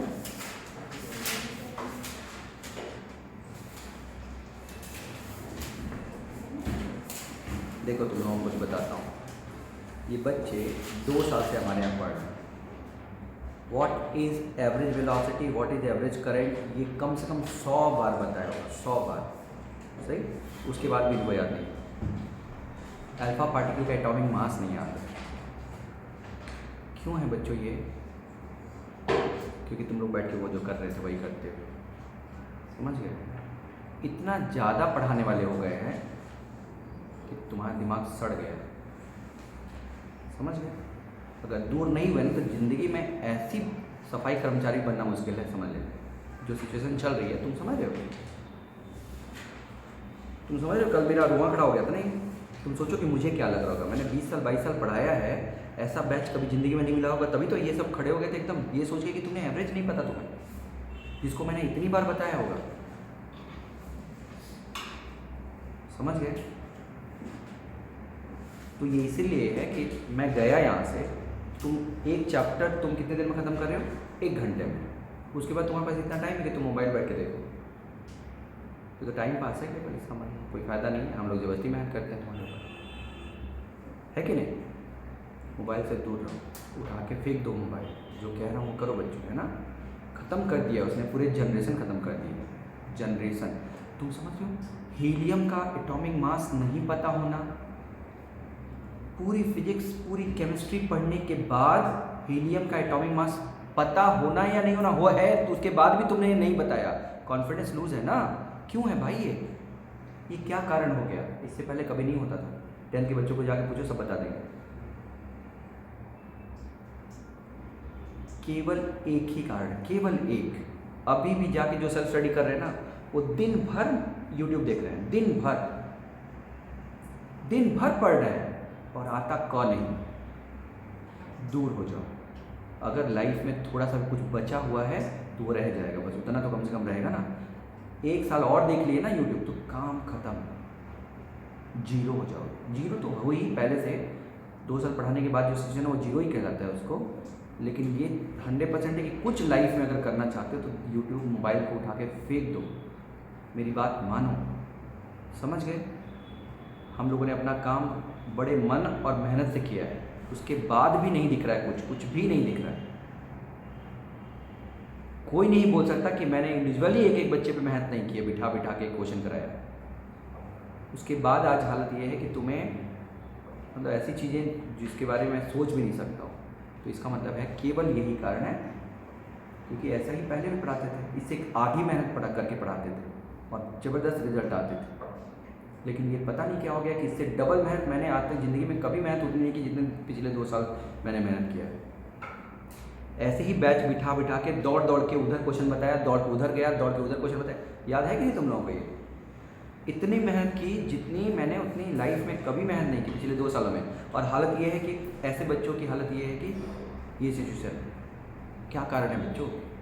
टीचर ने ज़्यादा मेहनत की, मटेरियल भी पूरा सॉल्व कराया है, मैक्सिमम चैप्टर्स का पूरा फर्स्ट ईयर तो पूरा ही सॉल्व कराया है, सेकंड ईयर का मैग्नेटिज्म तो पूरा कराया ही था। मैग्नेटिज्म में जाके उसके बाद तुम लोग आना बंद कर दिए, फिर प्रॉब्लम सॉल्व हुई है तो थोड़ा गड़बड़ हुआ, नहीं तो उससे पहले तो सॉल्व पूरा करंट सॉल्व कराया है, पूरा इलेक्ट्रोस्टैटिक सॉल्व कराया है, पूरा ऑप्टिक्स सॉल्व कराया है ना पूरा। मतलब रेजोनेंस का पूरा ऑप्टिक्स सॉल्व करने के बाद अगर हालत कैसे हो सकता है? ये केवल एक ही कारण हो सकता है कि पूरा करने के बाद भी तुमने ज़बरदस्ती अपने दिमाग को इतना ज़्यादा इधर उधर इंगेज किया कि पढ़ाई से एकदम दूर हो गया, इंगेज कहीं और हो गया, दिमाग एकदम ही जीरो हो गया पढ़ाई। इतने मेहनत करने के बाद पता नहीं क्या किया तुम लोगों ने। ठीक है, मेरी बात मान लो, ठीक है ना? फिर मोबाइल अट्रैक्ट करेगा, फिर दिमाग उसी पे जाएगा। दूर हो जाओ बच्चों, लाइफ बचा लो अपनी, समझ गए? दूर हो जाओ इससे। जो टाइम बचा है 15-20 दिन, उसमें कम से कम देख लो, तुम्हें असर दिखेगा, उतने में ही असर दिखेगा। दिमाग एकदम सड़ गया, एकदम बेकार हो गया, ठीक है? नहीं तो ये सब क्या चैप्टर है, मैं हर चैप्टर को 1 घंटे में रिवाइज कर सकता हूँ चाहूँ, मुझे एकदम परेशानी नहीं है, समझ गए? हर चैप्टर को अच्छी तरीके से रिवाइज कर सकता हूँ, लेकिन मेरे करने से क्या होगा? तुम्हें याद थोड़ी रहेगा, मुझे पता है। अब ऐसा लग रहा है कुछ याद नहीं रहेगा, क्योंकि जब जो तुम्हें याद नहीं है उसके बेसिस पे तो ये तो बहुत ज़्यादा हो गया ना। चलो तो आराम से वापस पूरा ध्यान इधर। और जब हम इतनी जल्दी ख़त्म कर रहे हैं, 2 दिन का टोटल टाइम है, परसों टेस्ट है, तो केवल 2 दिन के टाइम में पूरा चैप्टर खत्म कर रहे हैं, तो हमारे पास इतना टाइम थोड़ी है। अभी तो ये फिजिक्स चल रहा है, बाकी 2 सब्जेक्ट और हैं, तो कहाँ तुम्हारे पास टाइम है इतना जो तुम मोबाइल देख लो? उसमें देखना ही नहीं है, दूर हो जाओ, मोबाइल घर पे रखिए। मैंने क्या कहा, 2 साल पहले भी बच्चे पढ़ते थे और ज़्यादा अच्छा पढ़ते थे। आईआईटी में मैंने क्लास में बताया है, जो रैंक 176 नंबर 77 नंबर पे आती थी, वो रैंक पिछले साल 136 नंबर पे आई है मेरी कोचिंग से। वही रैंक 2600 रैंक है उसकी, उस लड़के की जो 2600 कुछ रैंक है, वो 136 नंबर पे आई है। और वही 100 उससे पहले वाले में तुम देख लेना, नेट पे सर्च मारो, 176 नंबर पे वही रैंक आती थी आईआईटी में। मेरी आईआईटी लेवल पे भी घबराया है, तो बेस लेवल पे तो एकदम खत्म हो गया होगा ना, बेस एकदम जीरो हो गया बच्चों। 50 नंबर यानी टॉप के जो बच्चे वो सफ़र कर गए, तो जो एवरेज बच्चे हैं वो तो बहुत ही गड़बड़ हो गया होगा ना। और जो कमज़ोर बच्चे हैं उनका तो पता नहीं क्या होगा, वही दिख रहा है यहाँ। तो दूर हो जाओ, अरे समझे? मोबाइल रख लेना घर पे जाके, छूना ही नहीं, जो मैं कह रहा हूँ कर लेना, ठीक? तो हम चैप्टर में अगर देखें, फोर्स और फील्ड 2 चीज़ है। फोर्स से जुड़ी हुई जो चीज़ें होती हैं वो मैंने बता दिए, पॉइंट चार्ज पे, वायर के बीच में, और टॉर्क। तो बताया टॉर्क कितना था, फॉर्मूला बताता है जल्दी से। टॉर्क बी ना साइन, थीटा किसके बीच का एंगल है? ऐसी बस जाके रिवाइज करना है, मत सोचो ना ज़्यादा के लिए मत जाओ, पहले बेसिक्स तो खत्म करो, उतना रटा होना चाहिए। फिर जब क्वेश्चन आएगा तो अपने आप तुम्हें समझ में आने लगेगा कि इतने से हो जाए, वो क्वेश्चन करोगे तो आ जाए, लेकिन पहले ये रटा होना चाहिए एकदम। अभी बैठ के क्या होना चाहिए था, रट डालते उसको एक बार और, ठीक है? समझ गए ये? अब उसके बाद मैग्नेटिक फील्ड है, तो मैग्नेटिक फील्ड में कुल मिला सबसे आसान मैग्नेटिक फील्ड है। मैग्नेटिक फील्ड में रिंग के कारण, वायर के कारण, रिंग के कारण एक्सिस पे, सेंटर पे और एक्सिस पे। डायमेंशन से मैंने बोला कि कोई भी पेपर, अभी पेपर दोगे, जो भी अगला पेपर आएगा, डायमेंशन से एक बार देख लो। जिस क्वेश्चन में 4 ऑप्शन है और चारों में कहीं क्यू ऊपर, बी नीचे, बी ऊपर, क्यू नीचे, इसका मतलब डायमेंशन गड़बड़ होगा, सेम नहीं है। सेम डायमेंशन होगा तो चेक नहीं कर पाओगे, लेकिन अलग डायमेंशन चेक करके आंसर निकाल सकते हो। कुछ नहीं तो 4 में 2 ऑप्शन सेम आएंगे, तब भी दिमाग तो लगा सकते हो ना, अक्कड़ बकड़ खेल सकते हो। क्यों? प्रोबेबिलिटी बढ़ जाएगी, मिलेगा तो 4 नंबर, जाएगा तो 1 ही नंबर, समझ गए? तो 4 में से अगर 2 भी आ जाता है करेक्ट, 2 निकल जाता है कि ये दोनों तो हो ही नहीं सकते क्योंकि इसका डायमेंशन करेक्ट नहीं है, तो काम बन जाएगा, समझ गए? चलो, तो ये मेरे ख्याल से याद हो गया। अब हम थोड़ा सा पढ़ने वाले क्या चीज़, एम्पियर सर्किटल लॉ से जुड़े हुए चीज़, okay? Ampere circuital law.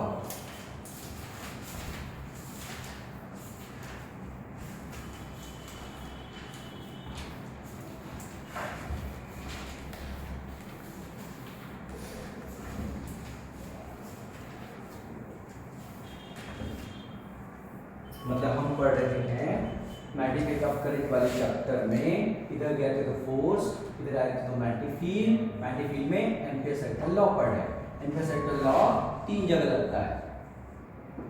Solenoid closely, बहुत क्लोजली स्पेस्ड, मतलब वायर एकदम टाइट करके बांधा है किसी सिलेंडर के ऊपर।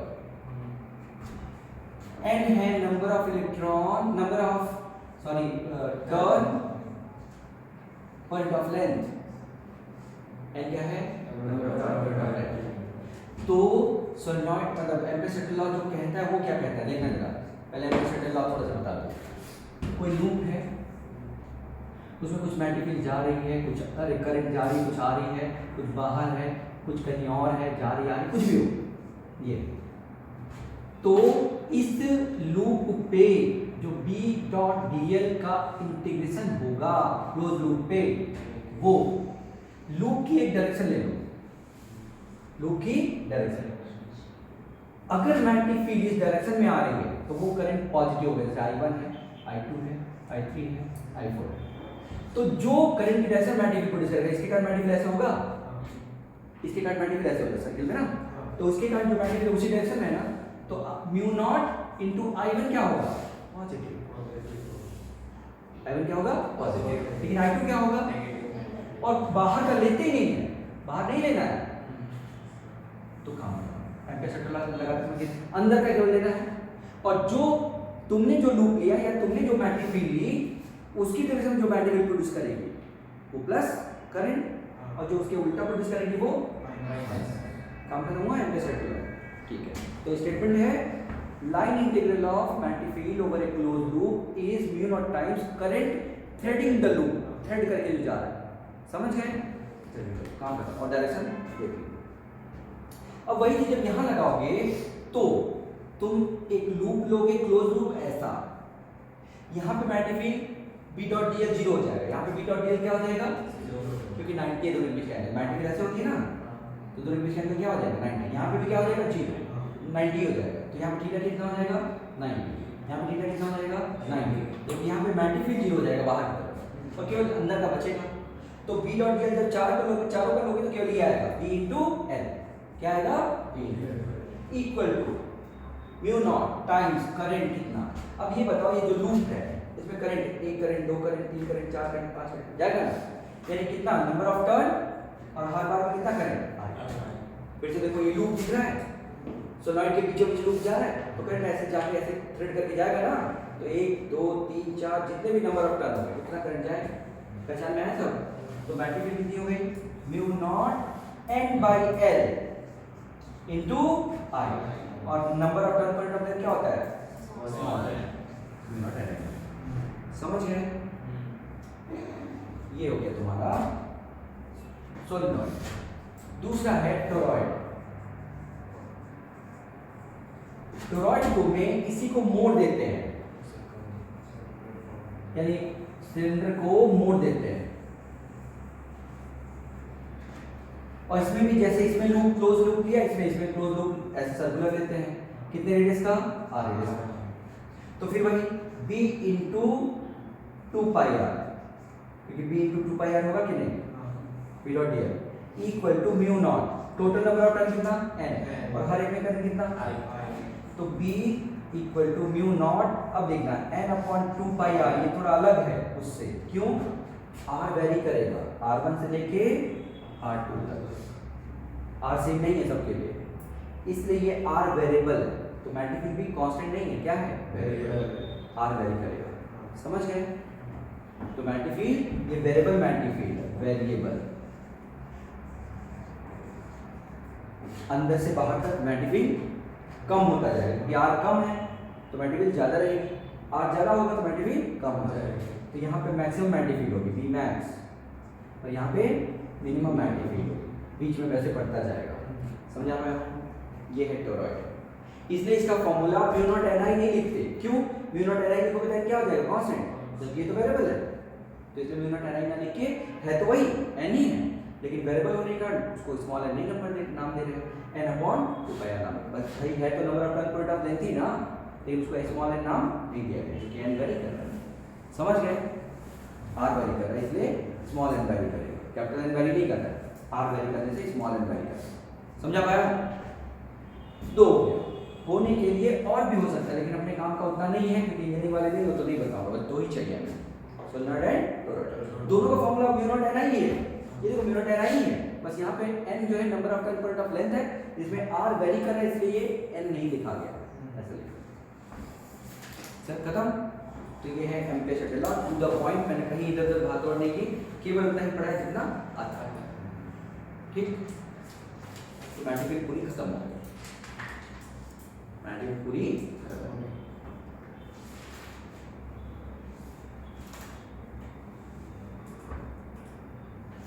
क्वेश्चन जो कराया है उसको एक बार फिर से देख लेना। आगे बढ़े।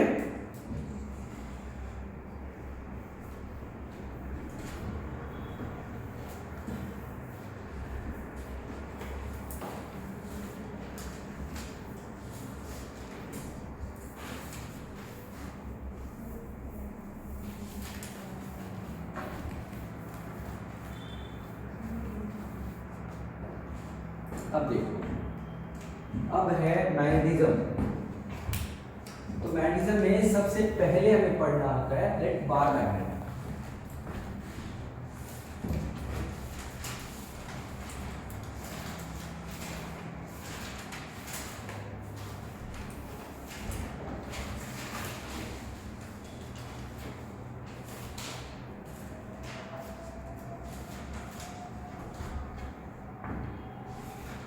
बार मैग्नेट है क्या? एक बार मैग्नेट किसी मटेरियल का बना हुआ ऐसे रेक्टेंगुलर ब्लॉक मान सकते हो, सर्कुलर भी हो सकता है,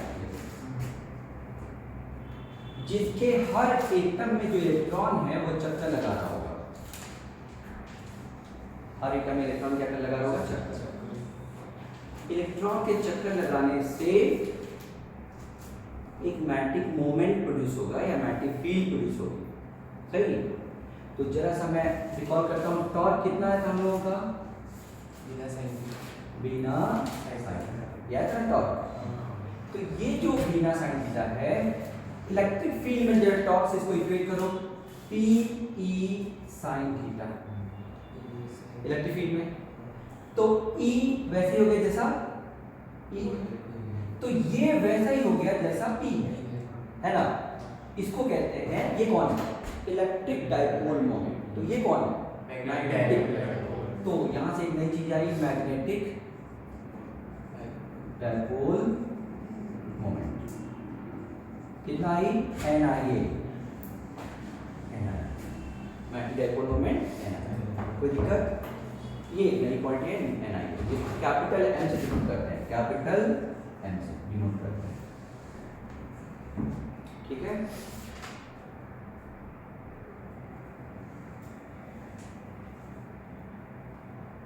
क्लियर? अच्छा, और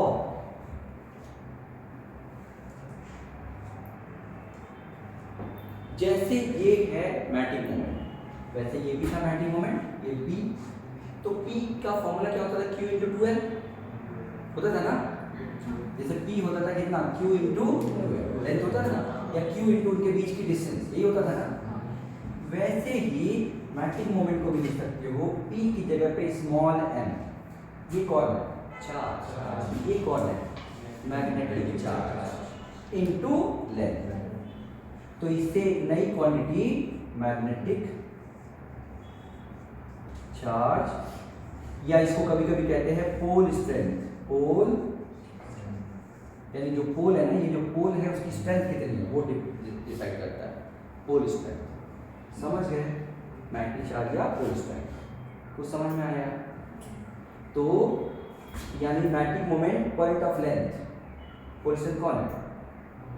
magnetic moment point of length, unit length पे कितना मैग्नेटिक मोमेंट, उसको कह रहे हैं पोल स्ट्रेंथ। ये मैग्नेटिक चार्ज की तरह बिहेव करता है। North pole negative positive charge और साउथ पोल नेगेटिव चार्ज में बिहेव करता है ना। तो नॉर्थ पोल जो होगा वो पॉजिटिव माना जाएगा और साउथ पोल जो होगा वो क्या माना जाएगा? नेगेटिव। याद रहेगा? तो ये तो हो गया मैग्नेटिक मोमेंट के बारे में, ठीक। अच्छा, तो अगर कहीं मैग्नेटिक मोमेंट निकालने को बोले तो तुम क्या करोगे? ध्यान से बच्चों, काम खत्म करते हैं। मैग्नेटिक मोमेंट निकालने के लिए तुम्हें क्या निकालना पड़ेगा? NIA। एक एग्जांपल बता देता हूं, मैग्नेटिक मोमेंट खत्म हो जाएगा। एक रिंग है या एक पॉइंट चार्ज है Q, वो R रेडियस के सर्कुलर पाथ में चक्कर लगा रहा है, कितने से? ओमेगा से। कितने से? ओमेगा क्या होता है? एंगुलर फ्रीक्वेंसी, सही ना।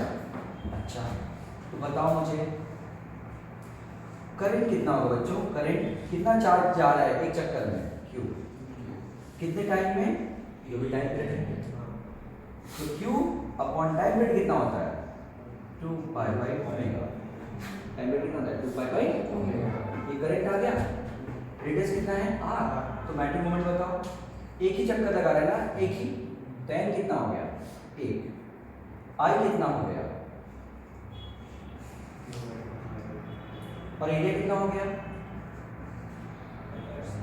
पाई से पाई रटो, half Q omega Q R square omega, check करो, समझ गए। तो ये है मैग्नेटिक मोमेंट, पूछा जाता है, सब इंपॉर्टेंट टॉपिक्स हैं छोटे छोटे, केवल रट डालोगे ना फॉर्मूला तो ऐसे ही आ जाएगा। ठीक है, हमने क्या देखा, जो आगे से ध्यान रखो, क्या देखा हमने कि मैग्नेटिक मोमेंट और एंगुलर मोमेंटम आई ओमेगा होता है ना, एंगुलर मोमेंटम, तो मैग्नेटिक मोमेंट और आई ओमेगा एंगुलर मोमेंटम का जो रेशियो होता है हमेशा कांस्टेंट होता है और q अपॉन 2m होता है, ये हमने देखा, एक जबरदस्त रिजल्ट है। तो आई सबको पता है एंगुलर मोमेंटम का, ये कौन है एंगुलर मोमेंटम, एंगुलर मोमेंटम आई ओमेगा होता है, कितना होता है आई ओमेगा, तो आई मोमेंट ऑफ इनर्शिया है, पता चल जाएगा। तो मान लो मैं कहता हूँ magnetic moment of disc, charge disc, तो तुम क्या करोगे q अपॉन 2m, तो है ये डिस्क का आई m² 2 इनटू ओमेगा से मल्टीप्लाई कर दो, चले जाके काम होगा, तो डिस्क का आ जाएगा। रिंग का निकालना है तो आई किसका लोगे, रिंग का m², डिस्क का है तो m² 2, होल स्क्वायर का है तो 2/5 m², सॉलिड स्क्वायर का है तो 2/3, समझ गए, सॉलिड का 2/5, होलो का 2/3 रख के और सीधा मल्टीप्लाई कर दो, ये आ जाएगा। तो ये किसका निकाला है, पॉइंट चार्ज, रिंग का निकालने के लिए आर की तरफ दोगे, रिंग, समझा पाया हूं, यानी मैग्नेटिक मोमेंट निकालने के लिए q अपॉन 2m को तुम किससे मल्टीप्लाई कर दोगे, आई ओमेगा से, एंगुलर मोमेंटम से, काम बन जाएगा, और आई बस रखो, काम खत्म, रिंग का, डिस्क का, स्फीयर का, होल स्फीयर का, सबका आ जाएगा। ये मैग्नेटिक मोमेंट समझ में आया, ये मैग्नेटिक मोमेंट है बच्चों, कैपिटल एम, स्मॉल एम नहीं, ये स्मॉल एम क्या है, मास है, कौन है ये, मास, स्मॉल एम से कम कंफ्यूज मत हो जाना, कुछ और रख दूं क्या उसको, मैं क्या लिख दूं यहाँ पे, ये कुछ और लिख दूं क्या, न्यू कर देता हूँ, नहीं वो भी कंफ्यूज कर देगा, इससे करूँ पोल स्ट्रेंथ को पीछे न्यू कर दूं, यस, अब वो मोमेंटम से मतलब उससे ना करते जाना, यहाँ पे मैग्नेटिक फील्ड में भी है ना पोल स्ट्रेंथ, समझ गए, याद करो कि मास है बच्चों, याद करो बस ये फॉर्मूला याद करो, क्योंकि मोमेंट तो याद है ना, magnetic moment upon angular moment, magnetic moment upon angular moment is q upon 2m, बस खत्म, q अपॉन 2m, हमेशा कांस्टेंट, हो सकता है फॉर्मूला पूछ ले, ये कि relation between magnetic moment and angular moment, बस सीधा, या किसी रिंग का पूछ ले, डिस्क का पूछ ले, काम। तो मैग्नेटिक मोमेंट क्लियर हो गया, ये है मैग्नेटिक मोमेंट से जुड़ा हुआ सारा जितना हम पढ़ना चाहते हैं। अब बार मैग्नेट देख लो, तो ये बार मैग्नेट में इलेक्ट्रॉन चक्कर लगा रहा होगा ना एटम के अंदर, तो इलेक्ट्रॉन जब एटम के अंदर चक्कर लगा रहा है तो क्या हो रहा होगा, चक्कर लगा रहा है तो मैग्नेटिक मोमेंट प्रोड्यूस कर रहा होगा कि नहीं, क्या प्रोड्यूस कर रहा होगा, मैग्नेटिक मोमेंट, और मैग्नेटिक मोमेंट किसी से काम करता है, डाइपोल मोमेंट की तरह, और डाइपोल मोमेंट की तरह इलेक्ट्रिक फील्ड होती है कि नहीं, kp/r3, 2kp/r3 याद है, आराम से मैंने क्या बोला, रिपीट करेगा भाई, मैं फिर से, मैं इलेक्ट्रिक डाइपोल मोमेंट को मैग्नेटिक डाइपोल मोमेंट के साथ जोड़ रहा हूँ, तो डाइपोल के कारण इलेक्ट्रिक फील्ड निकाला हमने, डाइपोल का वैसे मैग्नेटिक फील्ड निकालेंगे, यहाँ सब कुछ वही रहेगा कि नहीं, समझ गए क्या, बस वहाँ पे एक डाइपोल के कारण हम इलेक्ट्रिक फील्ड निकाल रहे थे, यहाँ पे एक नहीं बहुत सारे इलेक्ट्रॉन चक्कर लगे, तो सब मैग्नेटिक मोमेंट बनाएंगे, और उनके सबके मिलने से एक बड़ा मैग्नेटिक मोमेंट मिलेगा, समझ गए, सबके कॉम्बिनेशन से एक बड़ा मैग्नेटिक मोमेंट मिलेगा, सही। चलो तो ये थोड़ा नोट लो, तो जगह बने तो मैं उसको समझाने की कोशिश करूँ, नोट या फोटो खींच लो, ये तो डाल दूँगा मैं, जस्ट रिवीजन 2 घंटे में, 1 घंटे 24 मिनट में, तक 2 घंटे में हो जाएगा।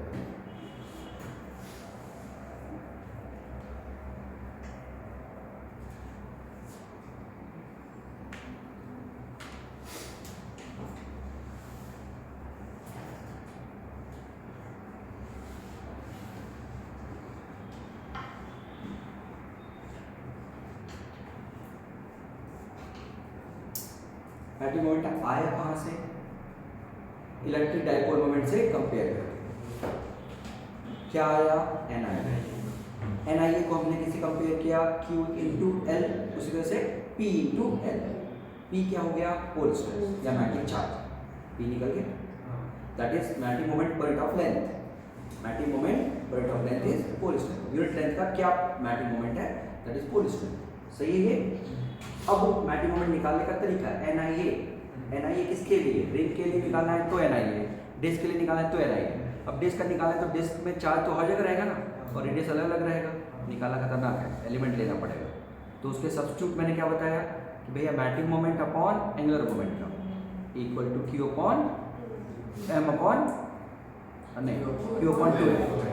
बस मैग्नेटिक मोमेंट से एंगुलर मोमेंटम से मल्टीप्लाई तो एंगुलर मोमेंटम I होगा, होता है I पता है तो निकल जाएगा, शॉर्टकट हो गया, खत्म। अब इसके आगे ये सब पढ़ने के बाद अब किसी मेटेरियल के बारे में बात करें, बार मैग्नेट के बारे में। तो बार मैग्नेट में एक नहीं लाखों इलेक्ट्रॉन होंगे कि नहीं? नॉर्मल कंडीशन में बार मैग्नेट की जगह खाली मेटेरियल की बात करता हूँ। नॉर्मल कंडीशन में जो इलेक्ट्रॉन का चक्कर लगा रहा होगा, कोई ऐसे चक्कर लगा रहा होगा, कोई ऐसे चक्कर लगा रहा होगा, कोई ऐसे चक्कर लगा रहा होगा कि नहीं? तो उसके कारण जो मैग्नेटिक मोमेंट होगा वो अलग अलग डायरेक्शन में होगा। तो जब वो चार्ज नहीं है फॉर सिंपल यानी फॉर नॉन मैग्नेटिक मटेरियल, अगर मैग्नेटिक मटेरियल नहीं है तो मैग्नेटिक मोमेंट का सम क्या हो जाएगा? 0, क्योंकि वेक्टर क्वांटिटी है। यानी कोई इलेक्ट्रॉन इधर चक्कर लगा रहा है, कोई इधर, कोई इधर, कोई उधर, सब मिलके हमेशा क्या हो जाएगा? क्लोज लूप बना देगा और 0 हो जाएगा। वेक्टर है ना, तो पॉलीगन बना देगा, क्लोज पॉलीगन। और क्लोज पॉलीगन में मैग्नेटिक मोमेंट का सम क्या हो जाता है? 0। तो नॉर्मल कंडीशन में ये होगा। लेकिन जब उस बार मैग्नेट को तुम किसी मैग्नेटिक फील्ड में रख दोगे, किसमें रख दोगे? किसी मैग्नेटिक फील्ड में रख दोगे, तो वो मैग्नेटिक फील्ड डाइपोल मोमेंट में क्या होता है? डाइपोल मोमेंट जब है किसी इलेक्ट्रिक फील्ड लगाने पे, इलेक्ट्रिक फील्ड लगाने में टॉर्क लगता है ना, जो उसको इलेक्ट्रिक फील्ड डायरेक्शन लाने की कोशिश करता है कि नहीं? जैसे डाइपोल है, किसी इलेक्ट्रिक फील्ड में तुम एक डाइपोल रखोगे तो डाइपोल पे एक टॉर्क लग के उसको कहाँ लाने की कोशिश करेगा? इलेक्ट्रिक फील्ड डायरेक्शन में लाने की कोशिश करेगा। ऐसे जब मैग्नेटिक फील्ड में रख दोगे तो इन इलेक्ट्रॉनों को यानी छोटे छोटे मैग्नेटिक मोमेंट को किधर लाने की कोशिश करेगा? एक डायरेक्शन में, सबको अलाइन कर देगा। सबको क्या कर देगा? अब हम कहेंगे कि ये मैग्नेटिक मटेरियल हो गया, मैग्नेटिक मटेरियल हो गया। यानी अब ये मैग्नेटिक मटेरियल मतलब मैग्नेटाइज हो गया। क्या हो गया? मैग्नेटाइज हो गया। अब ये मैग्नेटाइज हो गया, कोई दिक्कत? तो अब ये मैग्नेट बन गया। क्लियर सबको? ओके, तो ये हो गया तुम्हारा बार मैग्नेट होता क्या है। तो बार मैग्नेट से पहले मटेरियल नेट मैग्नेटिक मोमेंट 0 होता है। क्यों? सब एक दूसरे को कैंसिल करते हैं। जब किसी मैग्नेटिक इंटरेक्शन को मैग्नेटाइज कर देते हैं तो मैग्नेटाइज होकर बार मैग्नेट बन जाता है। सही। अब देखो इस पे क्वेश्चन क्या बनता है? ऐसे देखो एक क्वेश्चन, एक बार मैंने देख के बोला कि इसका मैग्नेटिक मोमेंट कैपिटल है गिवन, सही। तो इसको 1 1 से काट दिया तो क्या होगा? 2 2 से काट दिया तो क्या होगा? ऐसे बोलता है, सही। तो हम सबसे पहले क्या करेंगे? हम इसमें सबसे पहले ऐसा कुछ करेंगे, इसके लेंथ को क्या मान लेंगे? L, और मैग्नेटिक मोमेंट को क्या मान लेंगे? P। पोल स्ट्रेंथ को क्या मान लेंगे? P। अब पोल स्ट्रेंथ क्या होता है? कितने लोग, कितने इलेक्ट्रॉन अलाइन हैं। आराम से, पोल स्ट्रेंथ क्या होता है? कितने इलेक्ट्रॉन अलाइन हैं। अगर ज्यादा इलेक्ट्रॉन अलाइन है तो पोल स्ट्रेंथ ज्यादा है, अच्छा मैग्नेट है। अगर कम लोग अलाइन है तो कम। अलाइन कितने ज्यादा? ये बताओ, अगर मैं इसको ऐसे काट दूं, चलिए एक बार मैग्नेट ऐसे है, ऐसे लंबा सा, उसको ऐसे काट दूं, तो क्या यहाँ का अलाइनमेंट चेंज होगा क्या? कितने इलेक्ट्रॉन पहले अलाइन अभी भी होंगे, सोच के बता दो ना। फिर यही क्वेश्चन आएगा तो घूमते रहोगे। ये मैग्नेट है, उसको आधा काट दिया, तो क्या इधर का अलाइनमेंट, इधर 100 लोग देख रहे थे, 100 इलेक्ट्रॉन देख रहे थे तुमको, तो क्या आधा काटते ही 100 इलेक्ट्रॉन हट गया क्या? अभी भी 100 देख रहे होंगे ना, यानी 100 का अलाइनमेंट अभी भी हो ना, पोजीशन बदली क्या? लेकिन लेंथ, हाँ। तो बताओ, अगर ऐसा कर दिया तो आधा ये और आधा ये हो गया, तो क्या पोजीशन बदला? नहीं। अब ये P हो गया और ये माइनस P हो गया, क्योंकि टूटते ही नॉन साउथ बन जाता है। ये P हो गया, ये माइनस P हो गया। सुना कि सबने? तो पोल स्ट्रेंथ नहीं बदली, लेकिन लेंथ बदल गई, हुई कि नहीं? तो पहले मैग्नेटिक मोमेंट कैपिटल M था, तो अब कितना होगा? m/2। समझा पाया क्या? कोई दिक्कत? अच्छा, अगर ऐसे काटोगे तो क्या होगा? फिर से ये क्वेश्चन समझ में आए? अब ऐसे सोचो, ऐसे काटोगे तो बताओ, यानी ऐसे था उसको 20 से काट दिया तो आधे लोग ऊपर हो गए, आधे लोग नीचे, तो 100 दांत, पहले दांत दिख रहे थे इलेक्ट्रॉनों के 100 के, अब आधा काट दे तो कितने दिखेंगे? 50 दिखेगा ना एक में। तो पोल स्ट्रेंथ अब इसका P/2, इसका भी P/2। क्या लेंथ बदला? लेकिन अब ऊपर वाले का पोल स्ट्रेंथ कितना हो जाएगा? m/2। क्यों? P कम हो गया, और नीचे वाले का क्या हो जाएगा? m/2। समझा पाया बच्चों? अब दोनों कर दो,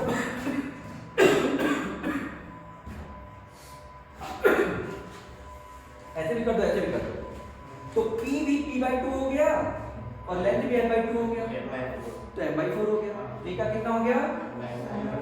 समझ गया कैसे क्वेश्चन बनते हैं? बस काम लगा। और भी अच्छे क्वेश्चन बनते हैं। कैसे क्वेश्चन बनते हैं देखना। मान लो ये पोल स्ट्रेंथ, ये कोई भी वायर मतलब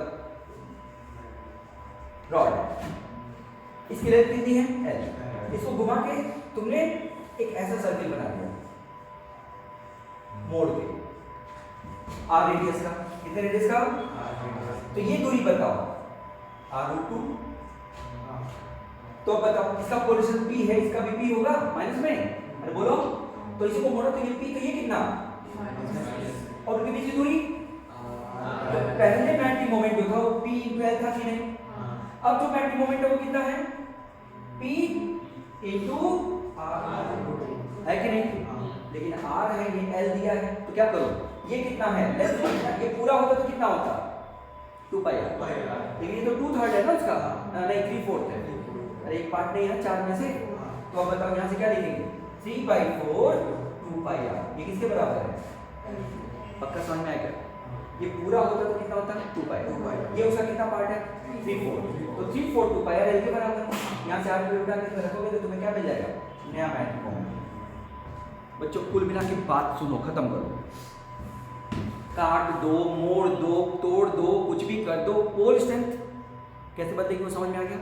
वही देख, कितने लोग देख रहे हैं, उनको आधा काटोगे तो आधा देखेंगे, इधर काटोगे तो कोई उतना ही देखेंगे। तो इसमें कुछ काटा क्या मैंने, तो पोल स्ट्रेंथ उतरी ही गई ना, बस डिस्टेंस बदल गई। तो इसका मतलब मैग्नेटिक मोमेंट में दो चीज होने वाली है, दो चीज होने वाली है। पहला, पोल स्ट्रेंथ बदली कि नहीं बदली देखना है, और दूसरा लेंथ क्या है।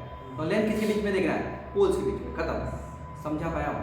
अरे बोलो, ये देखो, अगर ऐसा कर दिया तो, इसी को ऐसा कर दिया तो ये 60 है, तो ये मैग्नेटिक मोमेंट M है, बोलो। और ये मैग्नेटिक मोमेंट, अरे M क्या था? P।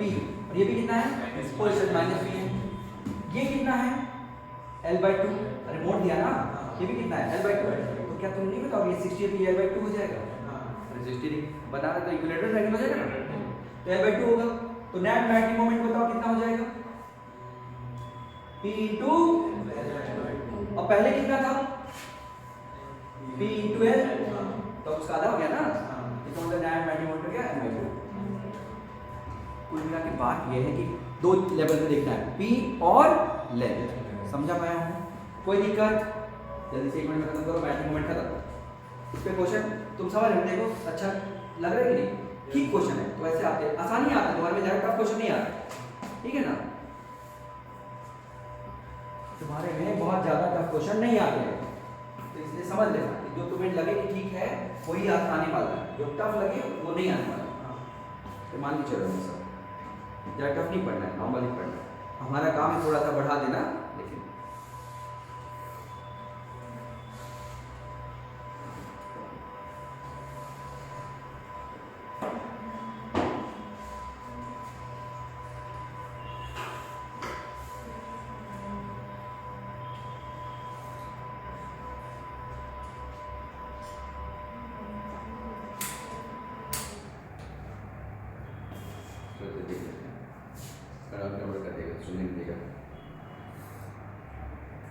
तो बार मैग्नेट समझ में है।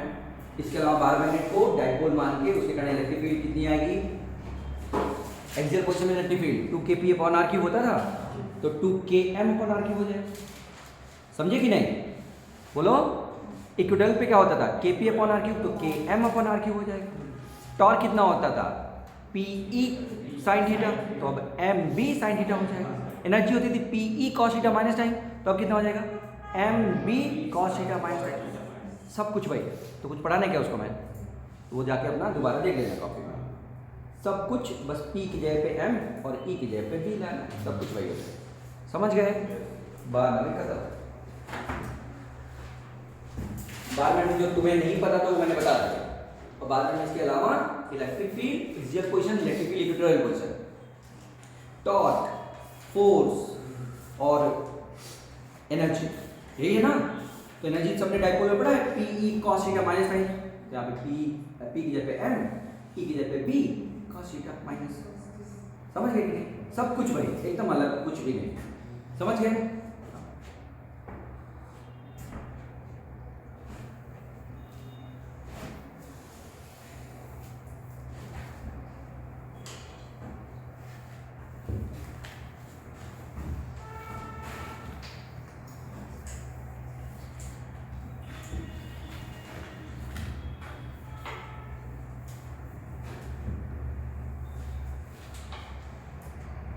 मैग्नेटिक मटेरियल,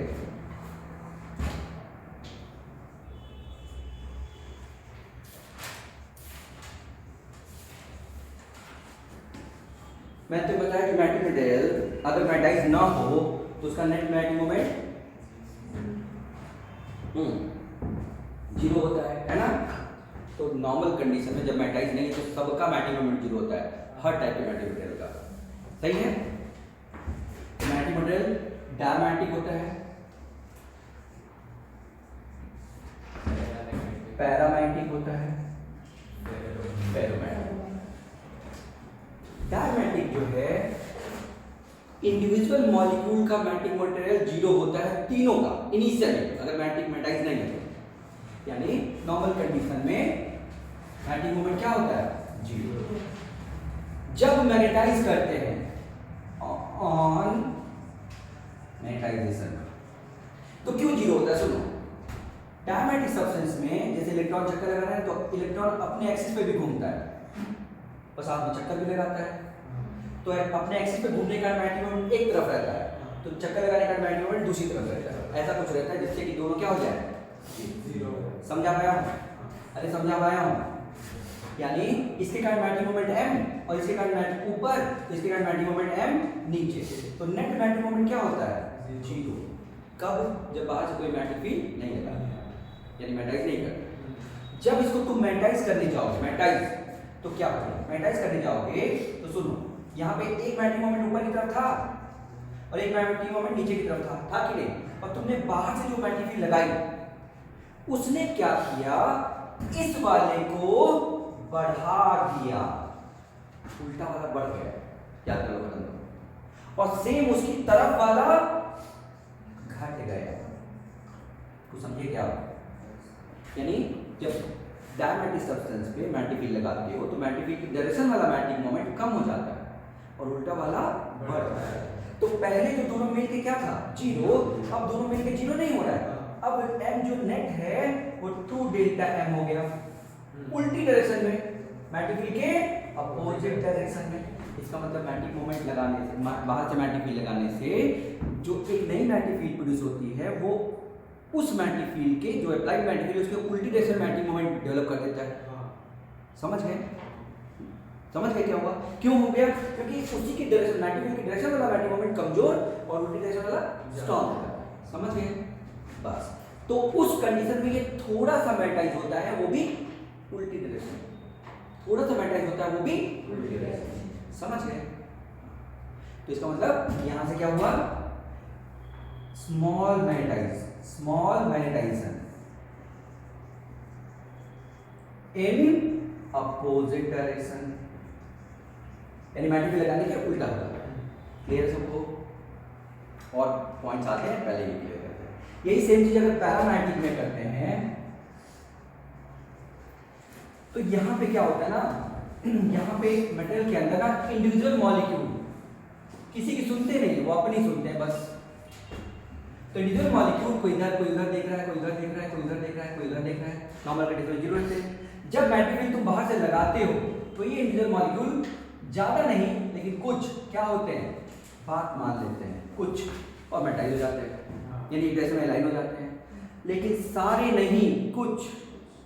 जैसे एक क्लास है जिसमें पूरा माहौल बना हुआ है, पूरा ग्रुप बना हुआ है, मैं थोड़ा सा मोटिवेट करता हूँ, पूरी क्लास पढ़ने लगती है, वो डायमेट्रिक है। लेकिन एक क्लास में सब अलग अलग है, कोई दोस्त नहीं है, तो मैं मेहनत करता हूँ तो एक एक को असर करता है कि मैं पढ़ लूँगा, चलो ठीक है, उसमें पूरी क्लास नहीं पढ़ती, उसमें इंडिविजुअल होता है, वही ये है पैरामेट्रिक। यानी पैरामेट्रिक में कभी भी पूरा डोमेन नहीं होता, इंडिविजुअल मॉलिक्यूल रोटेट करते तो इंडिविजुअल मॉलिक्यूल पे वर्क करने पे उतना इफेक्टिव नहीं दिखता, यानी मैट्रिक फील्ड उतनी ज़्यादा स्ट्रांग नहीं होती। तो यहाँ पे भी मैट्रिक फील्ड लगाने से क्या होता है, स्मॉल मैग्नेटिक फील्ड डेवलप हो गई, मैग्नेटाइजेशन, हाँ, इन सेम डायरेक्शन, यानी जिस डायरेक्शन में तुम लगाओगे उसी तरह मैग्नेटाइज होगा, लेकिन थोड़ा समझ गए। लेकिन फेरोमैग्नेटिक में डोमेन होते बच्चों, पूरी कॉलोनी होती है, और कॉलोनी एक इधर है, एक इधर है, एक इधर है, एक इधर है, ऐसे।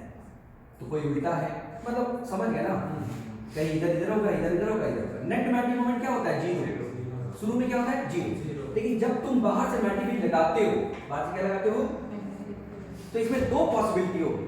ये मैग्नेटिक फील्ड जब तुम बाहर से लगाओगे तो इसमें दो पॉसिबिलिटी हो सकती है, तो मैग्नेटिक फील्ड कम लगा रहे हो या ज्यादा। तो मान लो तुमने स्मॉल मैग्नेटिक फील्ड लगाई, स्मॉल मैग्नेटिक फील्ड लगाई, तो छोटा सा मैग्नेटिक फील्ड लगाने से क्या होगा, जिधर तुमने लगाया वो वाला पार्ट बढ़ गया आराम से, ये जो उसकी तरफ वाला पार्ट है ना, ये वाला है ना, ये थोड़ा थोड़ा बढ़ गया,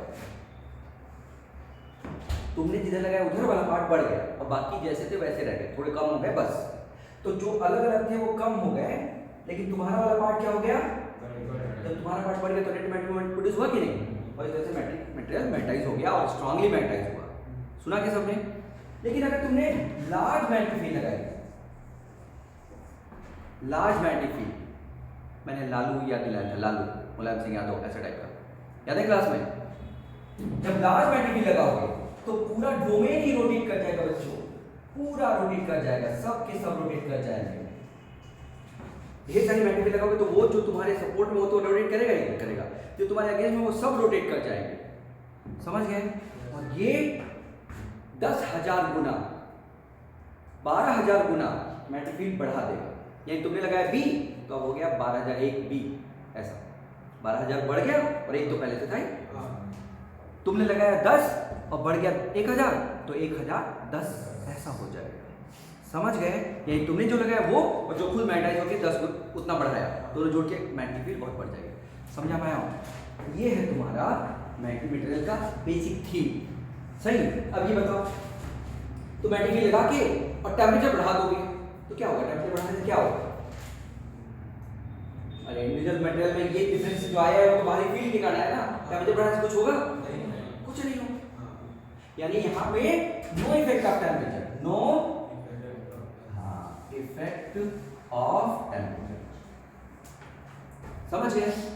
लेकिन यहाँ पे बड़ी मुश्किल से तो पढ़े हैं, उसमें हीट हो गई, टेम्परेचर बढ़ा दिया तो इलेक्ट्रॉन क्या होने लगे, खलबली मच गई, फिर भाग गए, तो मैग्नेटिक फील्ड क्या हो जाएगी, कम। तो यहाँ पे एक चीज होती है ससेप्टिबिलिटी, मतलब मैंने जो एफर्ट किया उसका असर कितना हुआ, मैंने एफर्ट किया पढ़ाने का, उसका असर हुआ, तो थोड़ा सा असर हो रहा था, वो ससेप्टिबिलिटी टेम्परेचर के इनवर्सली हो जाएगी। यानी टेम्परेचर बढ़ाओ तो मेरी बात कोई नहीं सुनेगा, टेम्परेचर कम रहेगा तो भी सुन लेंगे। सुना के सामने ये भाई, तो ससेप्टिबिलिटी यानी कितना मैग्नेटाइज हुआ, अभी बता दो ससेप्टिबिलिटी क्या होता है, वो टेम्परेचर के इनवर्सली होता है, इसको क्यूरी लॉ कहते हैं। क्या कहते हैं, क्यूरी लॉ, समझ गए। और इसमें ध्यान से, इसमें कौन सा मटेरियल लेंगे, फेरो। जब तुम एक पर्टिकुलर टेम्परेचर से ज्यादा गर्म कर दोगे, थोड़ा मोड़ा गर्म करोगे कुछ फर्क नहीं पड़ेगा, थोड़ा मोड़ा गर्म करोगे तो जब एक पर्टिकुलर टेम्परेचर साई है, साई मतलब ससेप्टिबिलिटी, वो 1/T तब का असर करता है जब एक पर्टिकुलर टेम्परेचर से ज्यादा जाता है, उस टेम्परेचर को क्यूरी टेम्परेचर कहते हैं। कौन सा टेम्परेचर कहते हैं, तो एक पर्टिकुलर टेम्परेचर से ज्यादा टेम्परेचर जब ले जाओगे ना तो जो फेरोमैग्नेटिक है वो पैरामैग्नेटिक में बदल जाएगा, यानी ये हो जाएगा। जो पूरा ग्रुप में काम कर रहे थे वो अब इंडिविजुअल काम करने, सब बिखर जाएंगे, समझ गए। तो ये कब गड़बड़ हो, तब तक गड़बड़ नहीं होगा, तब तक मैग्नेटिक फील्ड कम नहीं होगी। कब मैग्नेटिक फील्ड कम होगी? जब इस टेम्परेचर से तुम ज्यादा कर देगा, क्योंकि फेरोमैग्नेटिक से पैरामैग्नेटिक बन जाएगा। तो फिर जो स्ट्रॉन्ग मैग्नेट था वो क्या बन गया? सडियल मैग्नेट, बेकार वाला। समझ गए? कौन सा टेम्परेचर करेगा? Curie temperature. ये कौन सा लॉ है? Curie law. समझ गए? ये छोटे छोटे पॉइंट्स क्लियर हो गए? अच्छा, यहाँ पे मैग्नेटिक फील्ड लगाओगे, अगर मान लो डायमैग्नेटिक के छोटे छोटे टुकड़े ले लिए, डायमैग्नेटिक पार्ट के मटेरियल के छोटे छोटे टुकड़े, तो कोई मैग्नेट ले आओगे तो भागने लगेंगे। क्यों? उल्टी डायरेक्शन में प्रोड्यूस किया ना, यानी रिपेल कर रहे हैं। क्या कर रहे हैं? ये क्या होगा? थोड़ा थोड़ा अट्रैक्ट हो गया और वो स्ट्रांगली अट्रैक्ट हो गया। समझ गए? मैग्नेटिक फील्ड लाने से तो कोई क्वेश्चन ऐसा बनता है तो देख लेना कि मान लो एक ट्यूब में डायमैग्नेटिक सब्सटेंस भर दिया और तुम एक मैग्नेट लाए तो वहां से भाग के इधर भाग जाएगा। पैरामैग्नेटिक लाए तो इधर भाग जाएगा, पैरामैग्नेटिक लाए तो बहुत ज्यादा भाग जाएगा ट्यूब में। समझ गए? ऐसे क्वेश्चन तुम्हारे बनते हैं। क्लियर? अब सुन लो आई और एच। ये सारी चीजें जो साई है ना, ये बताने के लिए दो क्वांटिटी हम लोग पढ़ाते हैं, आई और एच। एच मतलब मैग्नेटाइजिंग फोर्स, एच मतलब, लेकिन जरा देखो, जैसे हमने कहा मैग्नेटिक फील्ड होता है म्यू नॉट एन आई, होता है ना। तुम ये बताओ म्यू नॉट कौन है? क्या वो मेरा असर है? क्या मेरा उस पर कोई कंट्रोल है? म्यू नॉट तो मीडियम है ना। मेरा कंट्रोल किस में है? क्योंकि नंबर ऑफ टर्न कितना मैंने लगाया, आई कितना दे रहा हूं, वो मेरा असर है ना। तो जो मेरे हाथ में है वही तो फोर्स है, तो इसको कहते हैं एच। इस एन आई को क्या कहते हैं? एच। और वो एच मीडियम के साथ मिलके मैग्नेटिक फील्ड बनाता है। तो ये एच है मेरा एफर्ट कि मैंने कितना करंट दिया और कितने नंबर ऑफ टर्न देके मैग्नेटिक फील्ड प्रोड्यूस कर रहा हूं। एच समझ में आया? अब ये मैंने लगाया किसी मटेरियल के अंदर, मान लो सोलेनॉइड के अंदर मैंने एक मटेरियल को भर दिया, तो सोलेनॉइड में मैंने ये दिया, तो ये मेरा एफर्ट है। और उसकी बात मान के अंदर इलेक्ट्रॉन घूमने लगे, अलाइन हो गए। अरे मैं कह रहा हूं कि घूमो, वो घूमने लगे, अलाइन हो गए। अलाइन होने का मतलब क्या? घूमने लगे मेरी बात मान के। तो वो जो मेरी बात मान के घूमने लगे वो होता है म्यू नॉट एन आई, वो भी वही होता है। बस ये कौन है? जो असर हुआ मीडियम पे, और ये कौन है? जो मैंने दिया। तो ये मैंने दिया और ये मीडियम के अंदर असर हुआ। समझ गए? अरे बोलो। तो ये है तुम्हारा कौन? इफेक्ट। तो इसको कहते हैं आई, क्योंकि ये तो मीडियम का असर है। ये मेरी बात मान के इलेक्ट्रॉन जो घूमने लगे, तो कितने इलेक्ट्रॉन घूम के कितना करंट प्रोड्यूस कर रहे हैं, समझ गए? तो वो हो गया आई। तो क्या होता है आई? समझ में आया? तो मैंने क्या कहा था पिछली बार, समझाया था कि मेरा एफर्ट कितना है 8, उसका असर कितना है 2। मेरा एफर्ट है एन आई, ये वाला जो मैंने लगाया, और मीडियम ने मेरी बात मान के कितने इलेक्ट्रॉन घूमने लगे यानी अलाइन कर गए, वो असर है मीडियम का, और वो डिपेंड करेगा मटेरियल पे। पैरामैग्नेटिक में बहुत लोग घूमने लगे मेरी बात मान के, डायमैग्नेटिक में सब उल्टा बैठ जाएंगे। कोई कहेगा नहीं घूमूंगा, नहीं मैं कहूँ घूमू तो कहेगा नहीं घूमूंगा, और इसमें कुछ लोग बात मानेंगे। तो ये जो असर है उसको कहते हैं आई, असर, इंटेंसिटी ऑफ मैग्नेटाइजेशन। क्या कहते हैं? समझ गए? तो वो है आई, और जो मैं दे रहा हूं वो है मैग्नेटाइजिंग फोर्स या मैग्नेटिक इंटेंसिटी। समझ गए? तो ये है एच, पढ़ लेना बुक से, मैग्नेटिक इंटेंसिटी या मैग्नेटाइजिंग फोर्स। समझ गए क्या बच्चों? और ये है इंटेंसिटी ऑफ मैग्नेटाइजेशन। क्लियर सबको? और ये जो आई है अपॉन एच, मैंने जो लगाया उसके कारण कितने लोगों ने मेरी बात सुनी, उसी को कहते हैं ससेप्टिबिलिटी। क्या कहते हैं? याद हुआ? अब लास्ट एक पॉइंट, ये समझ में आ गया इतना? तो आई क्या है? असर। एच क्या है? एफर्ट। एफर्ट और उसका असर। क्लियर है? मीडियम का असर नहीं, मीडियम अलग है, म्यू नॉट से बढ़ता है तो मीडियम आ जाएगा। ठीक है ना? अब एक लास्ट लाइन, मान लो यहाँ पे एक मटेरियल था, तुमने बाहर से उसको कितना लगाया? म्यू नॉट एन आई, ये बाहर से लगाया यानी म्यू नॉट एच, और उसकी बात मान के अंदर क्या प्रोड्यूस हुआ? म्यू नॉट आई। तो टोटल मैग्नेटिक फील्ड कितनी हो गई? मैंने जो लगाया वो और जो असर हुआ वो वही है टोटल मैग्नेटिक फील्ड। अब ये टोटल मैग्नेटिक फील्ड को हम लिखते हैं म्यू मीडियम इंटू एच। क्या कहते हैं? Mu medium into H. समझ गए? इस टोटल को क्या कहते हैं? म्यू मीडियम इंटू एच हम कहते हैं। क्लियर सबको? हाँ, तुम ऐसा करो, ये म्यू नॉट इसके नीचे लाओ और एच को इसके नीचे ले जाओ, तो जरा बताना एच अपॉन एच कितना होता है 1, आई अपॉन एच कितना होता है साइन, और mu medium upon mu R, mu medium upon mu R और म्यू नॉट। ये समझ गए क्या हो गया बताओ, ये कौन है ससेप्टिबिलिटी, और इसको कहते हैं रिलेटिव परमेबिलिटी। क्या कहते हैं, बहुत इंपॉर्टेंट रिजल्ट है ये। जरा सोचना कौन बताएगा सबसे पहले मैंने क्या किया, मैंने कितना लगाया म्यू नॉट एच, अंदर क्या प्रोड्यूस हुआ टोटल मिलके कितना हो गया mu naught H plus mu naught I. इसको मैंने क्या कह दिया mu of medium into H, दोनों का से एक साथ करके क्या कह दिया मैंने mu of medium. Mu naught से इधर बन रहा है एच को उधर ले गए, थोड़ा रिएक्ट करिए क्या है माना सही है। अब तो mu R equal to 1 plus sine हो गया कि नहीं। अब ये डायमेट्रिक के लिए बहुत कम पॉइंट में 0.3.4 नेगेटिव में होता है, नेगेटिव क्यों होता है उल्टी डायरेक्शन हो गया ना। फेरोमैग्नेटिक के लिए बहुत कम पॉजिटिव में होता है, और डायमेट्रिक के लिए फेरोमैग्नेटिक के लिए हजारों होता है 10,000। तो इसका मतलब इसकी वैल्यू 10,000 होगी, जबकि इसके लिए पैरामैग्नेटिक के लिए एक से थोड़ा ज्यादा होगी और डायमेट्रिक के लिए एक से थोड़े कम। समझ गए। तो mu R for diametric less than 1, एक से थोड़ा कम। म्यू आर फॉर पैरामैग्नेटिक थोड़ा सा ज्यादा, और म्यू आर फॉर फेरोमैग्नेटिक बहुत ज्यादा। समझ गए। This is all about magnetic material, पढ़ लोगे ना। अच्छा एक बार और सुन लो, ये जो आई है ना मैग्नेटिक मोमेंट पर वॉल्यूम भी कहते हैं उसको, मैग्नेटिक मोमेंट पर वॉल्यूम। कैसे मैग्नेटिक मोमेंट क्या होता है बच्चों एन, अरे मैग्नेटिक मोमेंट एन आई ये होता है ना पर वॉल्यूम, ठीक है। तो और वॉल्यूम क्या होता है एन आई ए अपॉन एरिया इंटू लेंथ, ए से कट गया एन आई अपॉन एन, ये आई है, आई को कहते हैं मैग्नेटिक मोमेंट पर वॉल्यूम, इसे भी डिनोट करते हैं आई को। यानी कितने लोगों ने यूनिट वॉल्यूम में कितने लोगों ने मेरी बात मान के लाइन हो गए, मैग्नेटिक मोमेंट कौन प्रोड्यूस करेगा जो लाइन हो गए। तो कितने लोगों ने यूनिट वॉल्यूम में कितने लोगों ने मेरी बात मान के मैग्नेटाइज हो गए। तो मैग्नेटिक मोमेंट पर वॉल्यूम क्या होता है आई। तो अगर कोई मैग्नेटिक फील्ड पूछे कितना मैग्नेटिक फील्ड है टोटल अंदर मटेरियल के, तो क्या करोगे सोच के बताओ बच्चा ध्यान से। मटेरियल के अंदर कितना मैग्नेटिक फील्ड है प्रोड्यूस करने के लिए बोले तो तुम एच निकाल के उसको म्यू नॉट से मल्टीप्लाई कर दोगे। आई कैसे निकालोगे समझ गए, मैग्नेटिक मोमेंट दिया तो आई कैसे निकालोगे समझ में आ गया।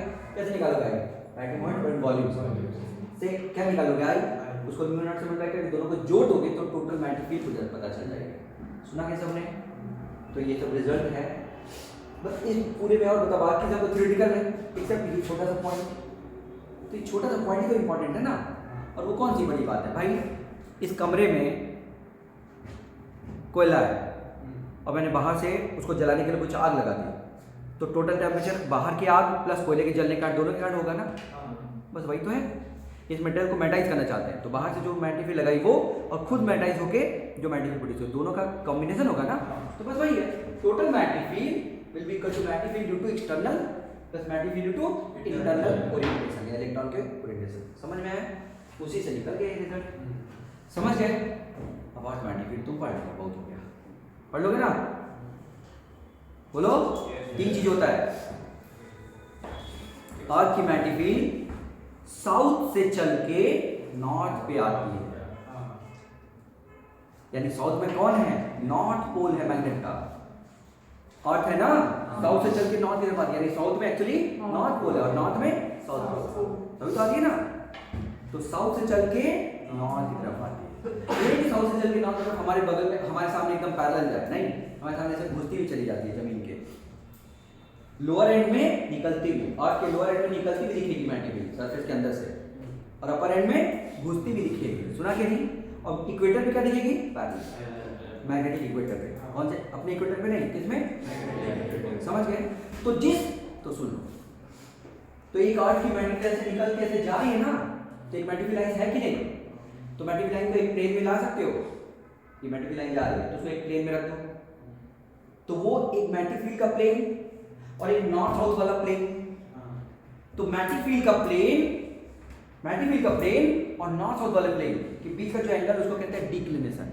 मैग्नेटिक फील्ड का प्लेन और नॉर्थ साउथ वाले प्लेन, बताओ एक अर्थ का नॉर्थ साउथ होगा और एक मैग्नेट जिस प्लेन में जा रहा है मैग्नेटिक फील्ड उसका प्लेन होगा, दोनों के बीच का जो एंगल है वो क्या कहलाएगा, डिक्लिनेशन। समझ गए? और मैग्नेटिक फील्ड सरफेस के पैरेलल नहीं जाती, या तो अंदर घुसती है या बाहर निकलती है, केवल मैग्नेटिक इक्वेटर पे पैरेलल जाएगी। तो अंदर घुसते समय जो एंगल बनाएगी उसको कहते हैं डिप एंगल। अंदर घुसते समय जो एंगल बनाएगी क्या कहते हैं, डिप एंगल। समझ गए? तो ये मैग्नेटिक फील्ड है और ये कौन है, डिप एंगल। तो इसका एक कंपोनेंट हो जाएगा बी कॉस थीटा और एक कंपोनेंट हो जाएगा B cos theta, horizontal component है अर्थ पे, horizontal component. B cos theta क्या है, हॉरिजॉन्टल, और बी साइन थीटा कौन सा है, वर्टिकल कंपोनेंट। तो इस तरह से हम मैग्नेटिक फील्ड के बारे में तीन चीज बताते हैं, इसको कहते हैं elements of earth magnetic field. पहला नॉर्थ साउथ और मैग्नेटिक से जो प्लेन बना, यानी अर्थ के नॉर्थ साउथ और एक मैग्नेट के नॉर्थ साउथ से जो प्लेन बना, यानी मैग्नेटिक फील्ड जो प्लेन बना रही है उनके बीच का एंगल डिक्लिनेशन। पहला मेटल के मतलब सरफेस के अंदर घुस गया तो कितना एंगल बना के घुसा, डिप एंगल। दो, और हॉरिजॉन्टल कंपोनेंट बी का कॉस थीटा। समझ गए? तो बी का कॉस थीटा, बी का कॉस थीटा ये हॉरिजॉन्टल कंपोनेंट। समझ गए? तो हॉरिजॉन्टल कंपोनेंट और एक हॉरिजॉन्टल हो गया, एक डिप हो गया और एक डिक्लिनेशन हो गया, तीनों अर्थ के एलिमेंट्स कहलाते हैं। ये अर्थ को पूरा, अर्थ के मैग्नेटिक फील्ड को पूरा डिस्क्राइब करने के लिए तीन से काम बन जाता है, इससे सब हो जाता है। समझ गए?